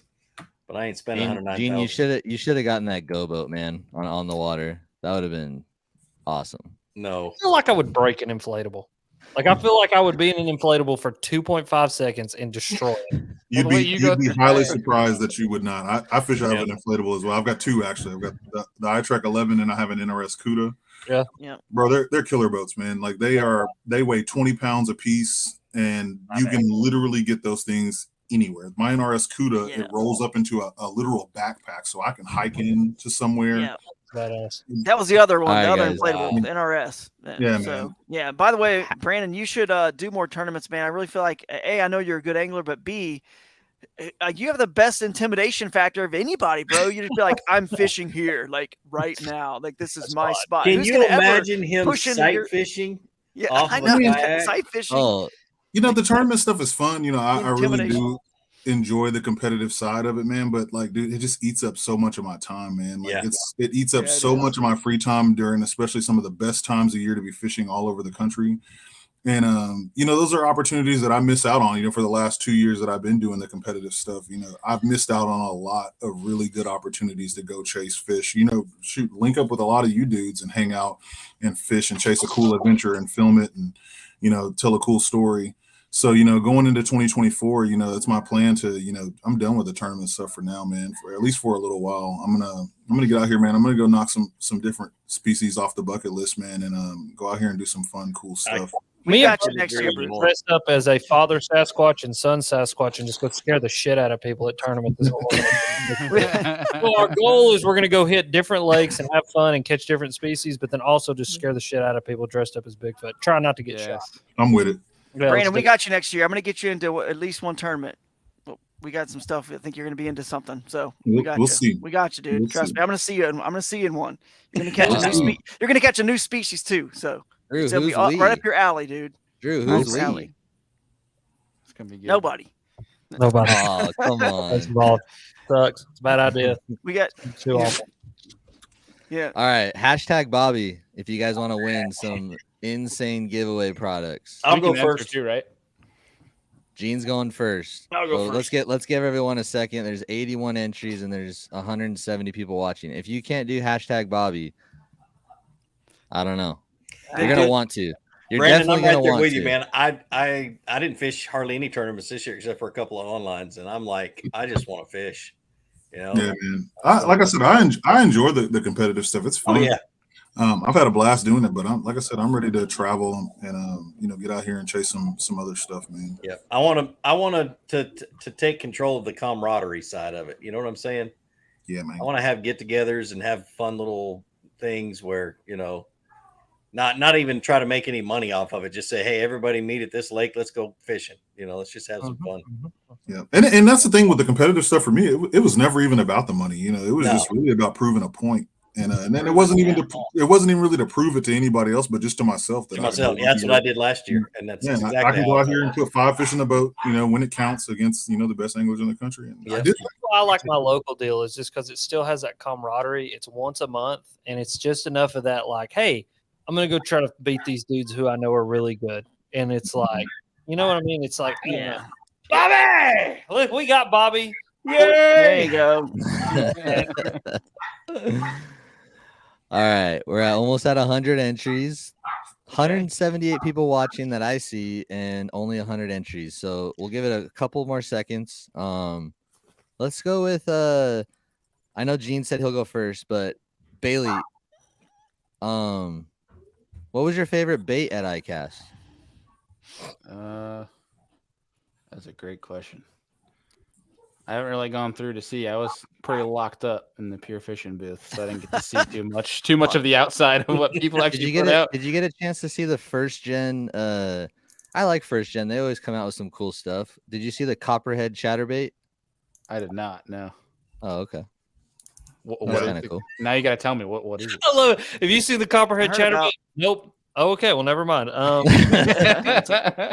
copperhead chatterbait is by first gen, and they put 2 copper BBs implanted into the head of the bait, basically. So when the blade hits back and forth on the head, it's hitting copper BBs. And I got a chance to throw it on the water, and I don't know, it felt pretty good, to be honest. Sounds cool. I mean, I'm a jackhard. I'm a jackhammer. I'm a jackhammer diehard. Dude, it's early still out west. Rated R.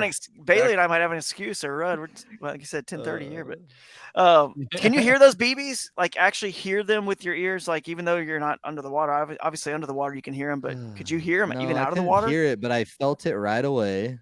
And the hunt action was very similar, to that jackhammer hunting, and it just felt good. Well, you know how you can hear a rattle trap coming back to you? I couldn't really hear that. No, I couldn't really hear that. So what do y'all think about the new Z-Man chatterbait that I've heard the Evo?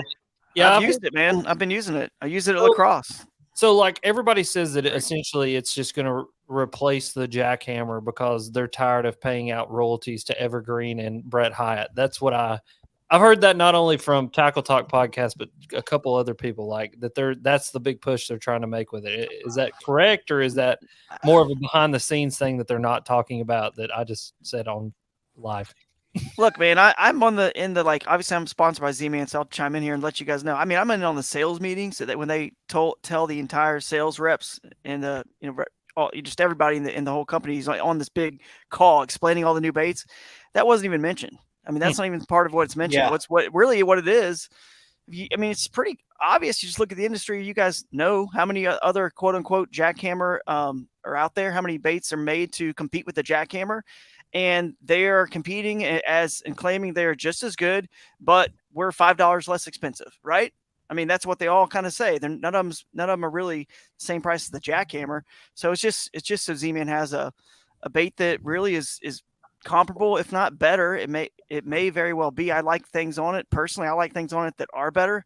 But as a company, as a business, I'm not giving away any secret here from Z-Man that they've said. It's just anybody, like, you want that sale over a Thunder Cricket or a Slobber Knocker. You want that sale. So it doesn't matter that it's cannibalizing the jackhammer as long as it's getting the sale for your brand and not someone else. That makes sense from a business. Yeah. So it might eliminate the jackhammer. They'll have to redo it and make the jackhammer even better in a couple of years. Who knows? But there's only one chatterbait, guys. I'm sorry. So the $4 trust me, the Evo Pro from Walmart. That's the best one. Those originals still catch them, dude. But the Evo is awesome. It works great. I loved it, man. Answer this question for me because I'm confused. Was Evergreen making a direct-to-head connection bladed jig that Brett Hyatt really liked, and so he worked with Z-Man to then bring those two companies together to make that new bait? Because, like, there's a ton of direct-to-head connection bladed jigs in Japan. Like, Jackal makes one. I mean, they all make one. I mean, like, pretty much every company over, and they're all different. They're all weird. So was Evergreen making, like, essentially a direct-to-head connection chatterbait, and then I don't understand. Like, why did those two companies come together to make that new product, which was the jackhammer? I don't know the answer to that one, actually. But Andrew, maybe he knows from Tackle Talk. You guys, I'm not sure if it was a marketing thing because that was still early with Z-Man. So maybe both brands win, when you kind of co-brand and co-market, which we're seeing, a lot of companies, more and more companies do these days.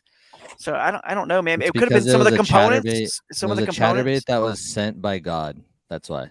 Yeah. We were bored. Could have been distribution. It could have been lots of things. When you co-brand, there's a lot of things you can gain, from distribution or components or something that Evergreen had that just made it just even better. You know what I mean? So. All right, Gene. What are we giving away? Gene's up first. What are we giving away, Gene? We're going to give away one of these really hard to find Wear Right in Blue Flukemaster hats because I don't sell them online anymore. And it is a Richardson hat, by the way. Will it be signed? Will it be signed? Will it be signed? It can be. I got a Sharpie in my pocket. Okay. Here we go. All the time. Just the hat right now, right? I was marking steel today, so I have a Sharpie in my pocket. Okay, here's for the hat, right, Gene? Do what? Here's for the hat. Ready? No, hat and a reel. A hat and a reel. What reel? Okay, so this is the Inception G2. It's the Gerald Swindle Signature Series reel by 13 Fishing. Woo! Nice. Right-handed. So any of you left-handed ones, I'm sorry, it's right-handed. Dang. All right, Brandon, shut up. So that's what that is. These are awesome. Right. I've been beating them up for about 9 months now, and not these specific reels. These are ones I barely used, but I'm giving you one of mine that are used and abused. Yeah, this one's not used and abused. I promise you that. It may have a little bit of a hand slime on it, but that's about it. So, but yeah, that's what I'm giving away. All right, here we go. Ready? A reel and a hat from Gene. Let's go. I totally entered this.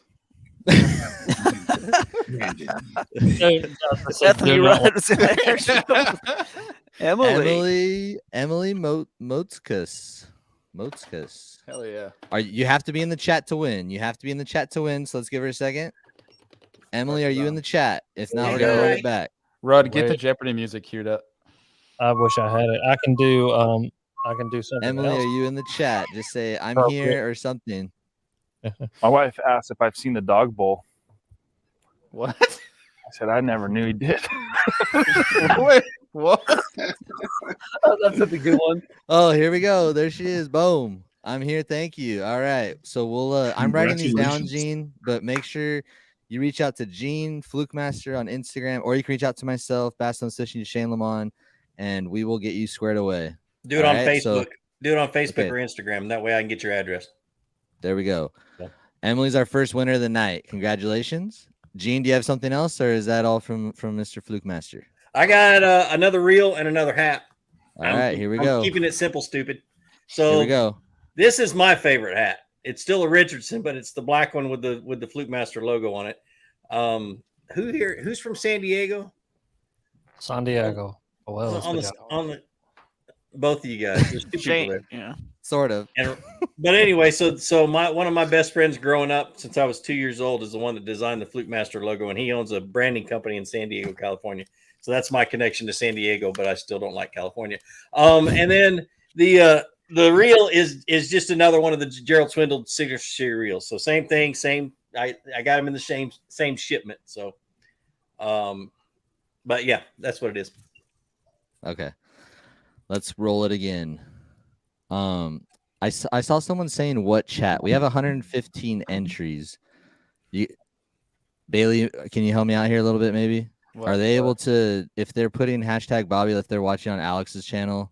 It's coming is in. it still gonna, yeah, it's coming in. We see everyone. I saw the comment. Someone said they were on Alex's channel, and that's Someone says what chat? That all of means it. you're in the chat. Anthony, it's not Just booby. type hashtag Bobby down there. Anthony Garcia, it's not booby, it's Bobby. It's Bobby. Dang it, Bobby. All right, here we There you go. Beth, For Bethany's in the chat helping out. for another reel and hat from Flukemaster. Dun, dun, dun, dun. Let's freaking go! Yes. Is that legal? This is rigged. This thing is rigged. Come on, Bailey. I'm The done. odds of that. Just go again. Just go again. Come on, If I have to dude. hand anything to Bailey, I am not doing He's it. like, I'm done. I win Gene. tonight. We're good. It's up to Gene. Does he win, Gene? Now go again. Go again. It's all. Go That again. was awesome. Man, It was run doing it. fun. awesome. Look at this plug. Look at this plug right now for Bailey. right. I don't know who he is anyway, so let's go again. Okay, we're drawing it again. Here we go. That made my night. That was great, comedy. dude. All right. 110 entries, and they pick you. Here we Okay. go. That's good. John good, John. Bloxel. Okay. Let's go. Hey, John just John. moved from California to Tennessee, Alex Rudd. Nice. John Bloxel. He's in Tennessee Nice. now. Go back. Go He back. actually just Oh, got up into here, a man. kayak recently and, fresh into the scene. I'm good friends with his brother, Brad. But, man, cool. Welcome He's a to good guy, God's Gene. country. And he's actually he tells me, Gene, that he watches a lot of your stuff too. So that's super cool. That He John had a wanted to be comment on. earlier, and I can't repeat it, but it was hilarious. So yeah, I'd be more Okay. glad. Yeah, he's been active, so that's Okay. Yeah. awesome. Okay, here he is, right there, John Bloxel. Boom, he's in the Same chat. thing. So, Instagram or Facebook, and I need to get your address so I can get it to you. all right. Thank you, Gene. Is that all from Gene? And my Thank you so post much. office is a backwoods hillbilly podunk little bitty building, and it's only open 4 hours a day. So you just have to give me. I have to get there when it's open. So All right, so no 2-day free shipping no. or next day. Miss Next day. Miss Ann literally is only there 4 hours a day. Okay. All right. Who's up next? I'll go next. Okay, here we go, Brandon. What we got, Brandon? Naqua 20 amp hour pro power kit and a couple of TBFD trading cards. Dope. So yeah, Heck yeah. I'll sign those for you. There we go. All right. Let's What's thank your name you. again? Thank you, Brandon. Appreciate you. Let's throw it out there. Ready? Here we go. Let's go. Come on. let's Naqua go. battery setup and a couple trading cards from The Brandon. starting center for the Robert Yamamoto. That's Gary's brother. What a what a No last name. There you go. All right, Robert Yamamoto. I believe he's from NorCal. One of the Congrats, NorCal man. guys up there. Yep. Yeah. All right, there look he at is. he's in the chat. He's in the chat. So He's quick. Brandon, do you want him to hit you up directly on your Yep, IG or you something? can Okay. you can shoot me a DM on Instagram, that bass fishing dude, just that bass fishing dude, or you can just shoot me an email, which either one, it doesn't matter. You can just message me wherever. That bass fishing dude everywhere. Sweet. Appreciate you, Brandon. Yeah, bro. Who wants to go next? I'll go. I have no idea what I'm getting. Who was that? Who was that? No, I'm just kidding. Hey. You gotta look for the beard to ripple. What did I say I was giving away? I'm giving away something. Like a French fry that was stuck in your beard for a few days. I think you were giving away. One for my OnlyFans. And then I can give you a half-eaten order of French fries, and that's about it. Like maybe some toe cheese or something. No, for real. I got a Revo SX rocket and a 8-inch coal shad. That Ooh. The V2. Yes. The new ones. Yeah. So yeah, that one. that's what I'm giving away. So yeah. All right, here we go. Let's do this. Let's roll it. I have exercise demons. Calvin Johnson. Oh, Tommy Fitchett. Name. Oh, Tommy. Tommy Fitchett. Tommy. Is Tommy in the chat? If you're in the chat, Tommy, let me know. Pressure's on. Gotta be in the chat. Why the skitties have is printed at their horizon peroxide. What? What is going on? Tommy Fitchett. There he is. There he is. There he is. He's alive. All right, Tommy, email me, alexrepfishing@gmail.com with your full name, address, social security number, and blood type, and I will get stuff out to you probably on Friday while I'm here having an office day again. That's alexrepfishing@gmail.com /your mom's house. All right. Is anybody else insulted that we're up to like 200 live viewers now? But when we're actually talking, giving our input opinions, that we're like at 150 most of the night. It's like they just care. They just care about the giveaways. Apparently, that's all they're here for. Probably most of my viewers because they know I give away stuff at the end, so they hopped in late. Y'all have been maybe they just cut off work. Maybe that's what it is in Pacific time. Maybe that's fine. All right. Romel, you stay quiet down there, okay? Let's go to Drew. Let's go to Drew. Okay, yeah, let's do it. I was going to put a Bethany Rudd's comment here. Alex is out of control. I don't know how in the world. Out of control. She puts up with you, man. God bless you, Bethany. Bethany, take that damn soundboard. True. I'd like to take this chance to apologize to absolutely nobody. What you get for saying anything to me? Oh God, this is amazing. All the women, wow, impressive. But I'll Alex, go. You married so far above yourself, it ain't even. We have funny. to do this again, by the way. We're 100%. Okay. Yes, I'll go. did. Here we go. Z-Man prize pack. Basically, the new Molotron won the award, which I call it's going to be my Shadatron, if you will, because whatever mullet shad, same thing. Oh, same profile. And I'm also going to give away the new Evo, the new Gremlin, just basically a package of all the new best stuff. One of the Gobius baits that looks just like a real goby. A whole prize package. And I haven't talked to anybody at Z-Man, but I'm gonna give away my allotment or whatever it is. I'll make sure I get it all together when the stuff comes in. So this is going to be shipped out a little bit later, probably more in like October when all that stuff gets to me. So sweet. I'm excited here. It's going to be a good one. All right. Thank you, Drew. Let's roll it. Hey, Drew, can you send me some of those new bluegill baits? And the new bluegills? Which ones? The little bitty ones that. Oh yeah. You're talking about the micro. Chris Mitchell. Chris Mitchell. You're gonna have your hands on everybody. You need to go watch them. Z-Man stuff. The micro finesse baits. No, I can definitely hook you up with some of those. I got that has Jose Chavez written all over it. Chris Mitchell, are you in the chat? They were doing that before Jose, but yeah, he's definitely making them even better for sure. Mm-hmm. Chris Mitchell's got to be, I believe. There he is. He was talking to me, I think on Instagram or something earlier. Oh. Yeah, there he is. Ayo. With a chunk. Where can Chris hit you up, Drew? See, Brandon, that's the hit me up on Instagram, DM. That's fine, or Facebook, whatever. I'll find you. Hey, next time we do this, we're raising money for for pediatric cancer. Okay, because we've got some really good prizes, and I know people would donate $1 for a raffle ticket. And so next time we do this, we're gonna raise some money for kids with cancer. Just let's do it. That. Let's go. 100%. And maybe to Brandon's deal too. Absolutely.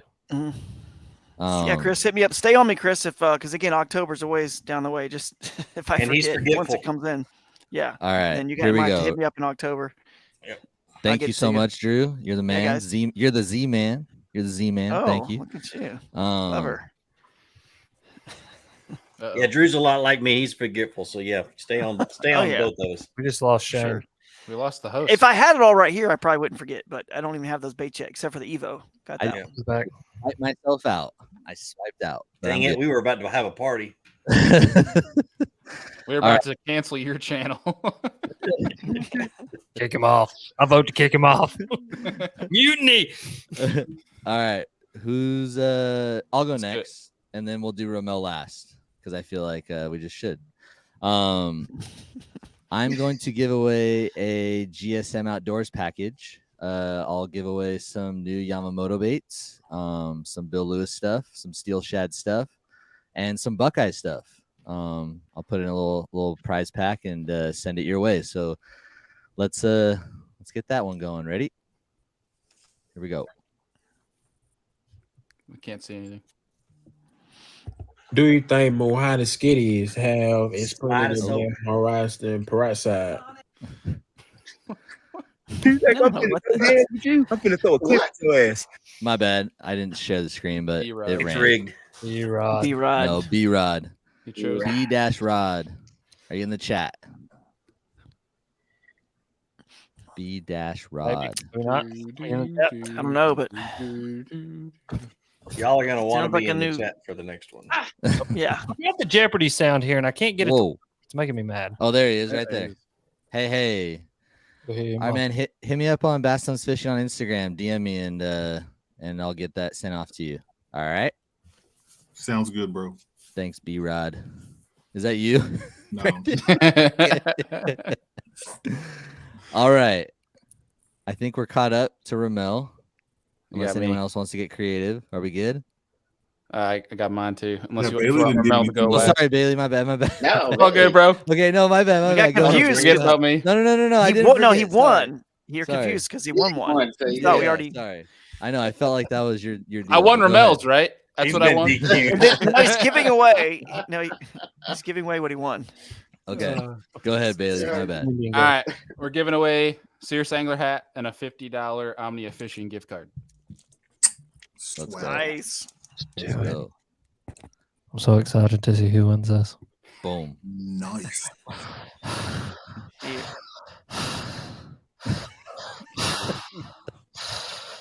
Oh yeah. Kurt Gossett.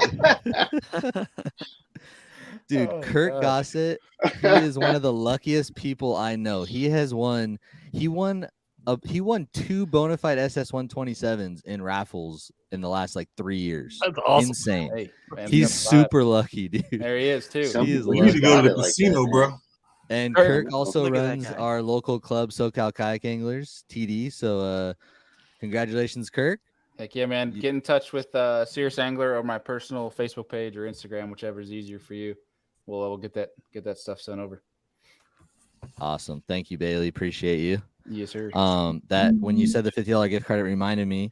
John Hipsher offered a $50 Yak Attack gift card as well. So let's go ahead and throw that one in there really quick before we hit Romel. So this is for a $50 Yak Attack gift card. And Yak Attack, oof. They come out with some really cool stuff. Yeah, I know. I wish Yeah, we they would have hit did. that. What do you guys think about the new leaderboard? Leaderboard. It was cool with the new Don't metric say it. board. Don't say the new catch board, but leaderboard. No, the cold tags. The cold tags. What I was gonna say. The new yeah. The cold tags I mean, are legit. It's great. You can kind of I mark need your to- smallest fish, biggest fish, whatever. I need to see a production one first. That's the only thing. My only complaint was, it wasn't. They were still 3D printed, so I can't. I have to see how durable they are first. Well, Gene's cold tag will be stuck at like 12 inches. Like it just won't move. I don't measure them. I don't measure them till they're 19. But gee, what are you like beating people over the head with these things? Like, what? I mean, No, I just wanted. What do you mean durable? I'm so hard on my stuff. It's not even funny. I've already been through 2 catch boards. Fair. So it's fair. Metal You know, one. my only complaint was that it didn't fit. You know, unfortunately, in the shoalie right there where I designed the measuring board. They told me straight up. They said, "Dude, doesn't fit. We've already checked." And I was like, it's "Oh, too so wide." now new design. I'm gonna have to make a little bit wider. You know, catch board Yeah. recess. Or I think it's whatever, I think it's a measuring board. really cool deal. I really do. But like I said, I just want to see from what I saw. It just being 3D printed, wasn't able to really check the flex and check everything else on it. Wait, they're 3D printed? Steve Hack just asked. No, the this question. one was. They were Prototypes were. prototypes. Oh, Prototypes, The Steve. big I question. knew this is, was going to come up. I knew this was going to come Yeah, up, but of course, that's my they'll- question. Yeah, they're of course gonna accept them. I think Yeah, because of how accurate not? they are. they're great. I mean, So why the would you only not reason accept the reason we finally got away from the hog trough is that the hog trough was never, it was never going to be consistent across the board. Never was going to be fair. Nope. that and So- maybe flexing. Yeah, flexing. But maybe that was. Yep. Maybe that was. But these don't flex, and neither does the carbonate from They- catch. So it's like to me, Yep.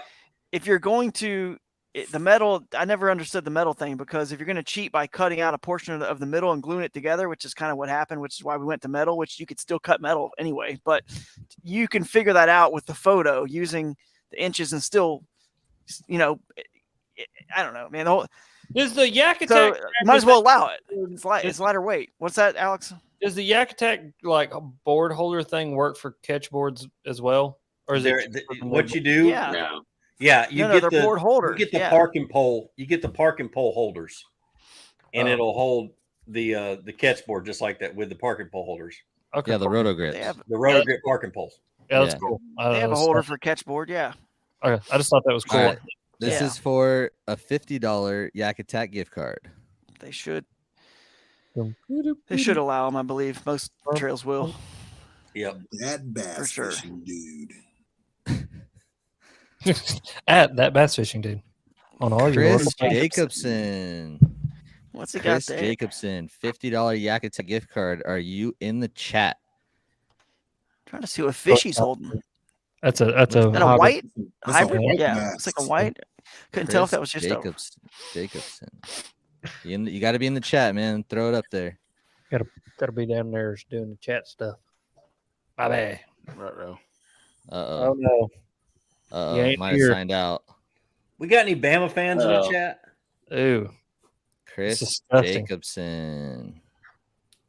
I don't see him. Oh no.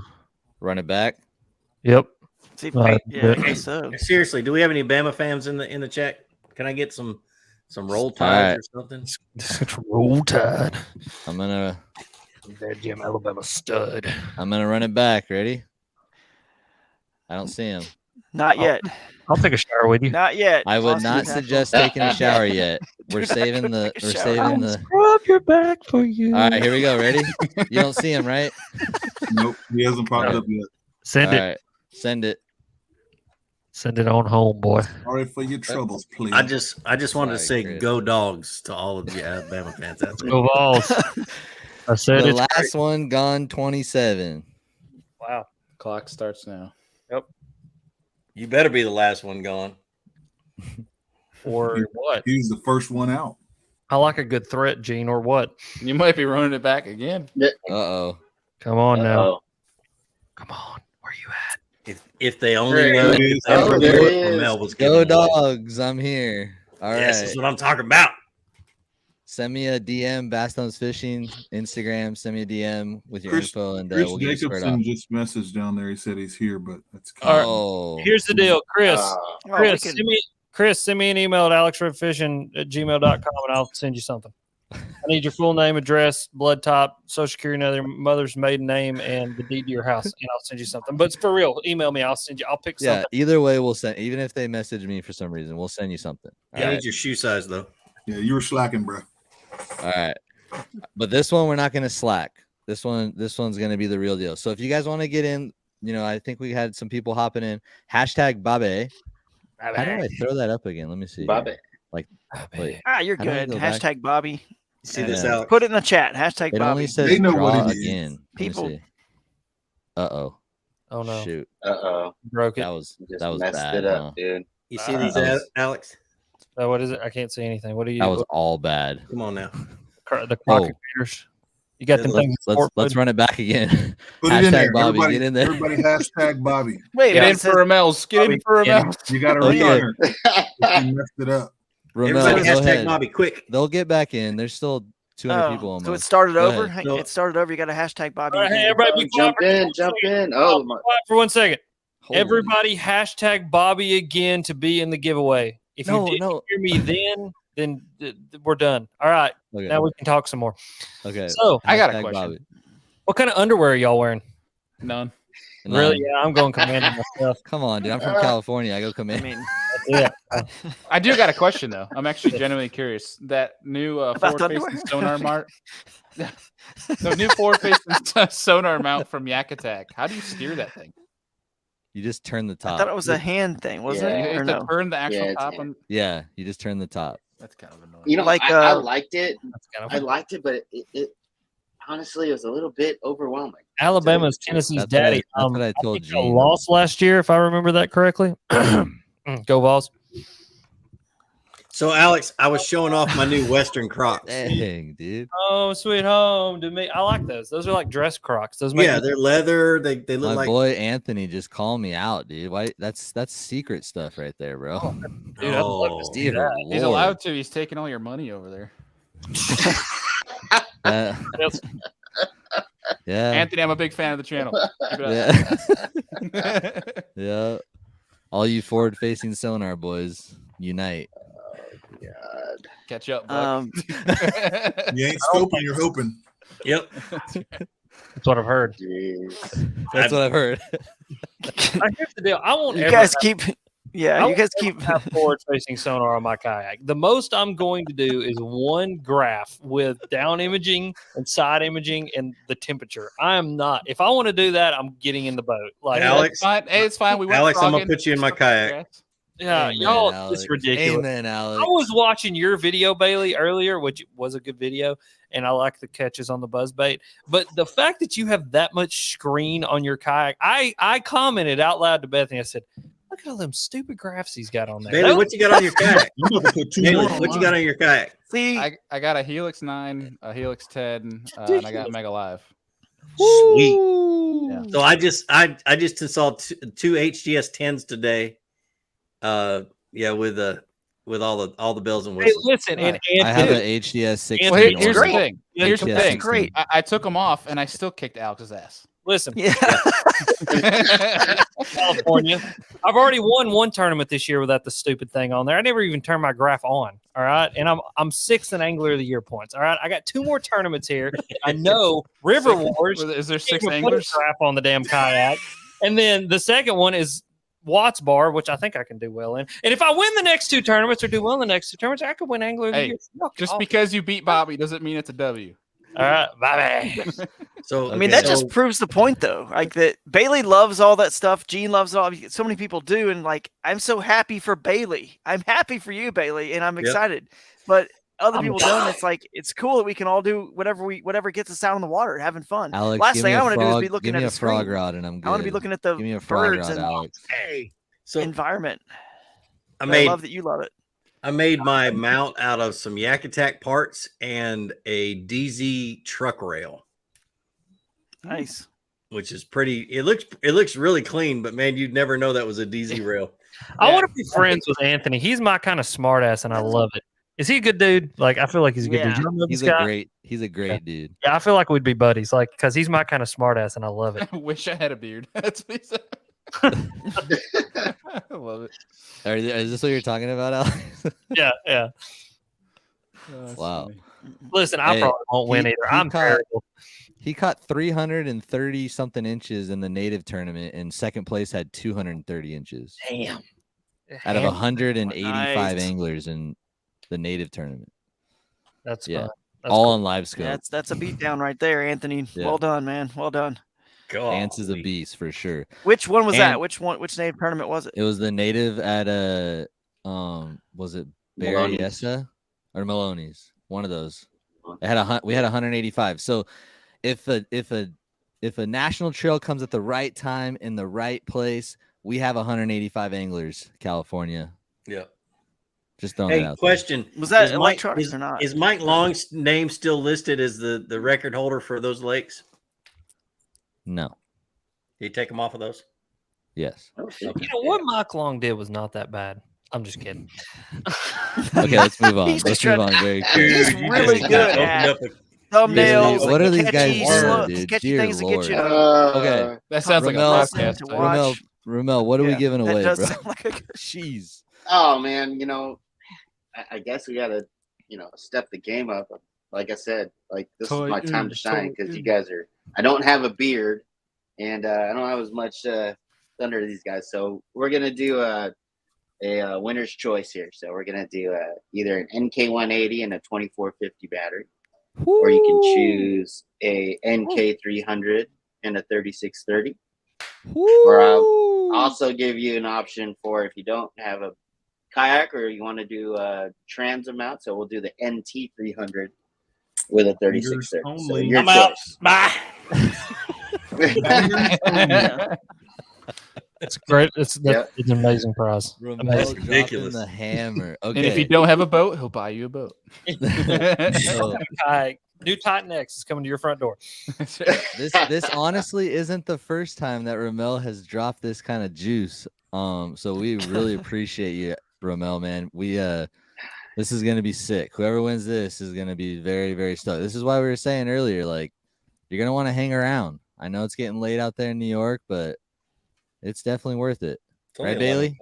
Wake up, Bailey. Wake up. I'm alive, man. If I accidentally win this one too, I'm gonna take this one to court. I'm gonna see this through. Yeah. I've heard giveaway law discussed before. It's some shady shit, dude. Like, if you really wanted to get into it, we probably could. We're definitely gonna run it back, like you said, Alex. So we appreciate everyone that's watching. Like we said in the beginning, this is all for you guys. We appreciate all of your guys' support throughout all of our channels. And honestly, without you guys, we wouldn't be where we're at today. So we just appreciate all you guys. So let's go ahead and give y'all a motor really quick. Let's give y'all a motor really quick. You ready? I say y'all. I'm from Cali, but I say y'all still. All right. I think it makes more sense. You ever say yuns? I don't say yuns. That's the plural of y'all. All right, y'all hit that button. Let's get this thing going. All right, ready? Shane's gonna get sued for. You go ahead, man. All right, drum roll, please. There you go. For he said a y'all, Newport vessel of your choice. Insinuates everybody. And He didn't say battery. y'all, plural. So. Real elite. Real elite.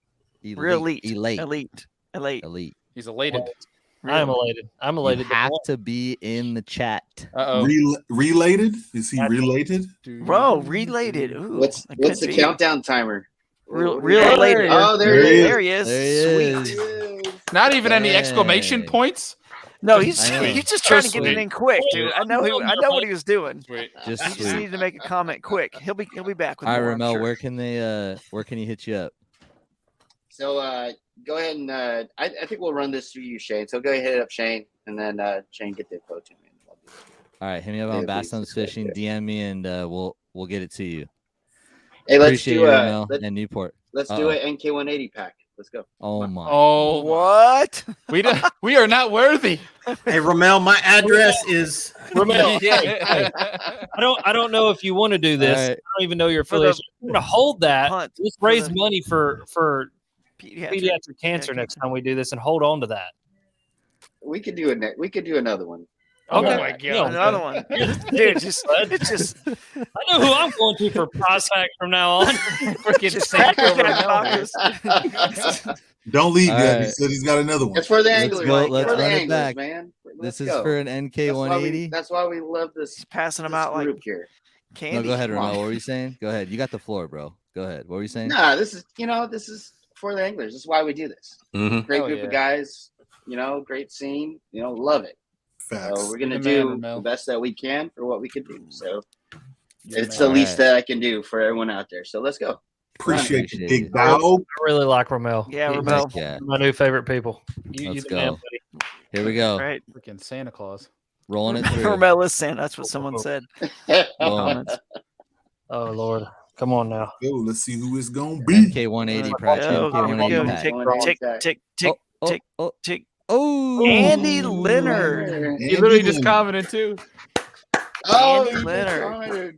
He's still on there because there he is. Heck yeah. Whose stream are you watching on, Andy? Let us know. I think he's on Gene's. Yeah, I think he's on mine. He comes on mine. all the Gene, time. it's a Gene. It's a There Gene. we go. I'm here. I'm here. There you There you go. go. There you go. Well, Gene All probably right, has set. He's not going to be on mine anymore, I guess. He's gonna be Well, on Romel's, hit up, dude. Trust me. He's on Romel's. Hit up. Yeah, hit up Shane. Get all your info over to him, and we'll get that taken care of. DM me at Baston's Fishing, Andy. Congratulations. Romel, thank you so much. Newport Vessels, thank you so much. All you guys, seriously, like this is, well, like I said, I don't know what it was when I was coming home on that plane, but this is what I envisioned, and I just appreciate all you guys' support. Everyone that got to watch the show tonight, I hope you guys had a blast. We'll continue to do things like this, and like Alex said, we'll maybe make this thing into a charity type of cast next time. Hell yeah. Any closing thoughts, just really quick, because I got to bounce, but I appreciate all you guys. Yeah, next time let's plan 2 hours and have a whole lot of fun. Oh, yeah. I love biggest you thing guys. is biggest thing for me is you guys keep it fun. Stay out of the negative crap, and the kayak Amen. world is we're all brothers. We're all brothers and sisters. We love each other and we love partying with each other. That's for sure. So Yeah. yeah, keep absolutely. it real. Always remember why you're doing any of this. It's always for the love of fishing. Yep. Yep. 100%. Exactly. Listen, fun, Appreciate you fellas. guys. this Thanks, is guys. this is the beautiful thing of what this sport and what this community like does to bring people together. And I want to second what Gene said. Stay out of the negativity and realize that life's way too short, and there's things that are way more valuable than even this in fishing.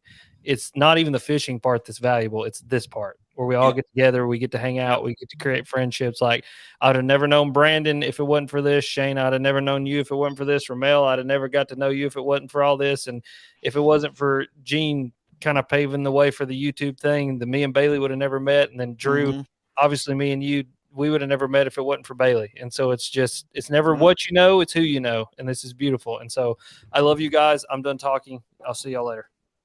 Appreciate you guys. As always, keep your thumbs ripped. I'll see you guys on the next one. Gang, gang. See ya. See ya.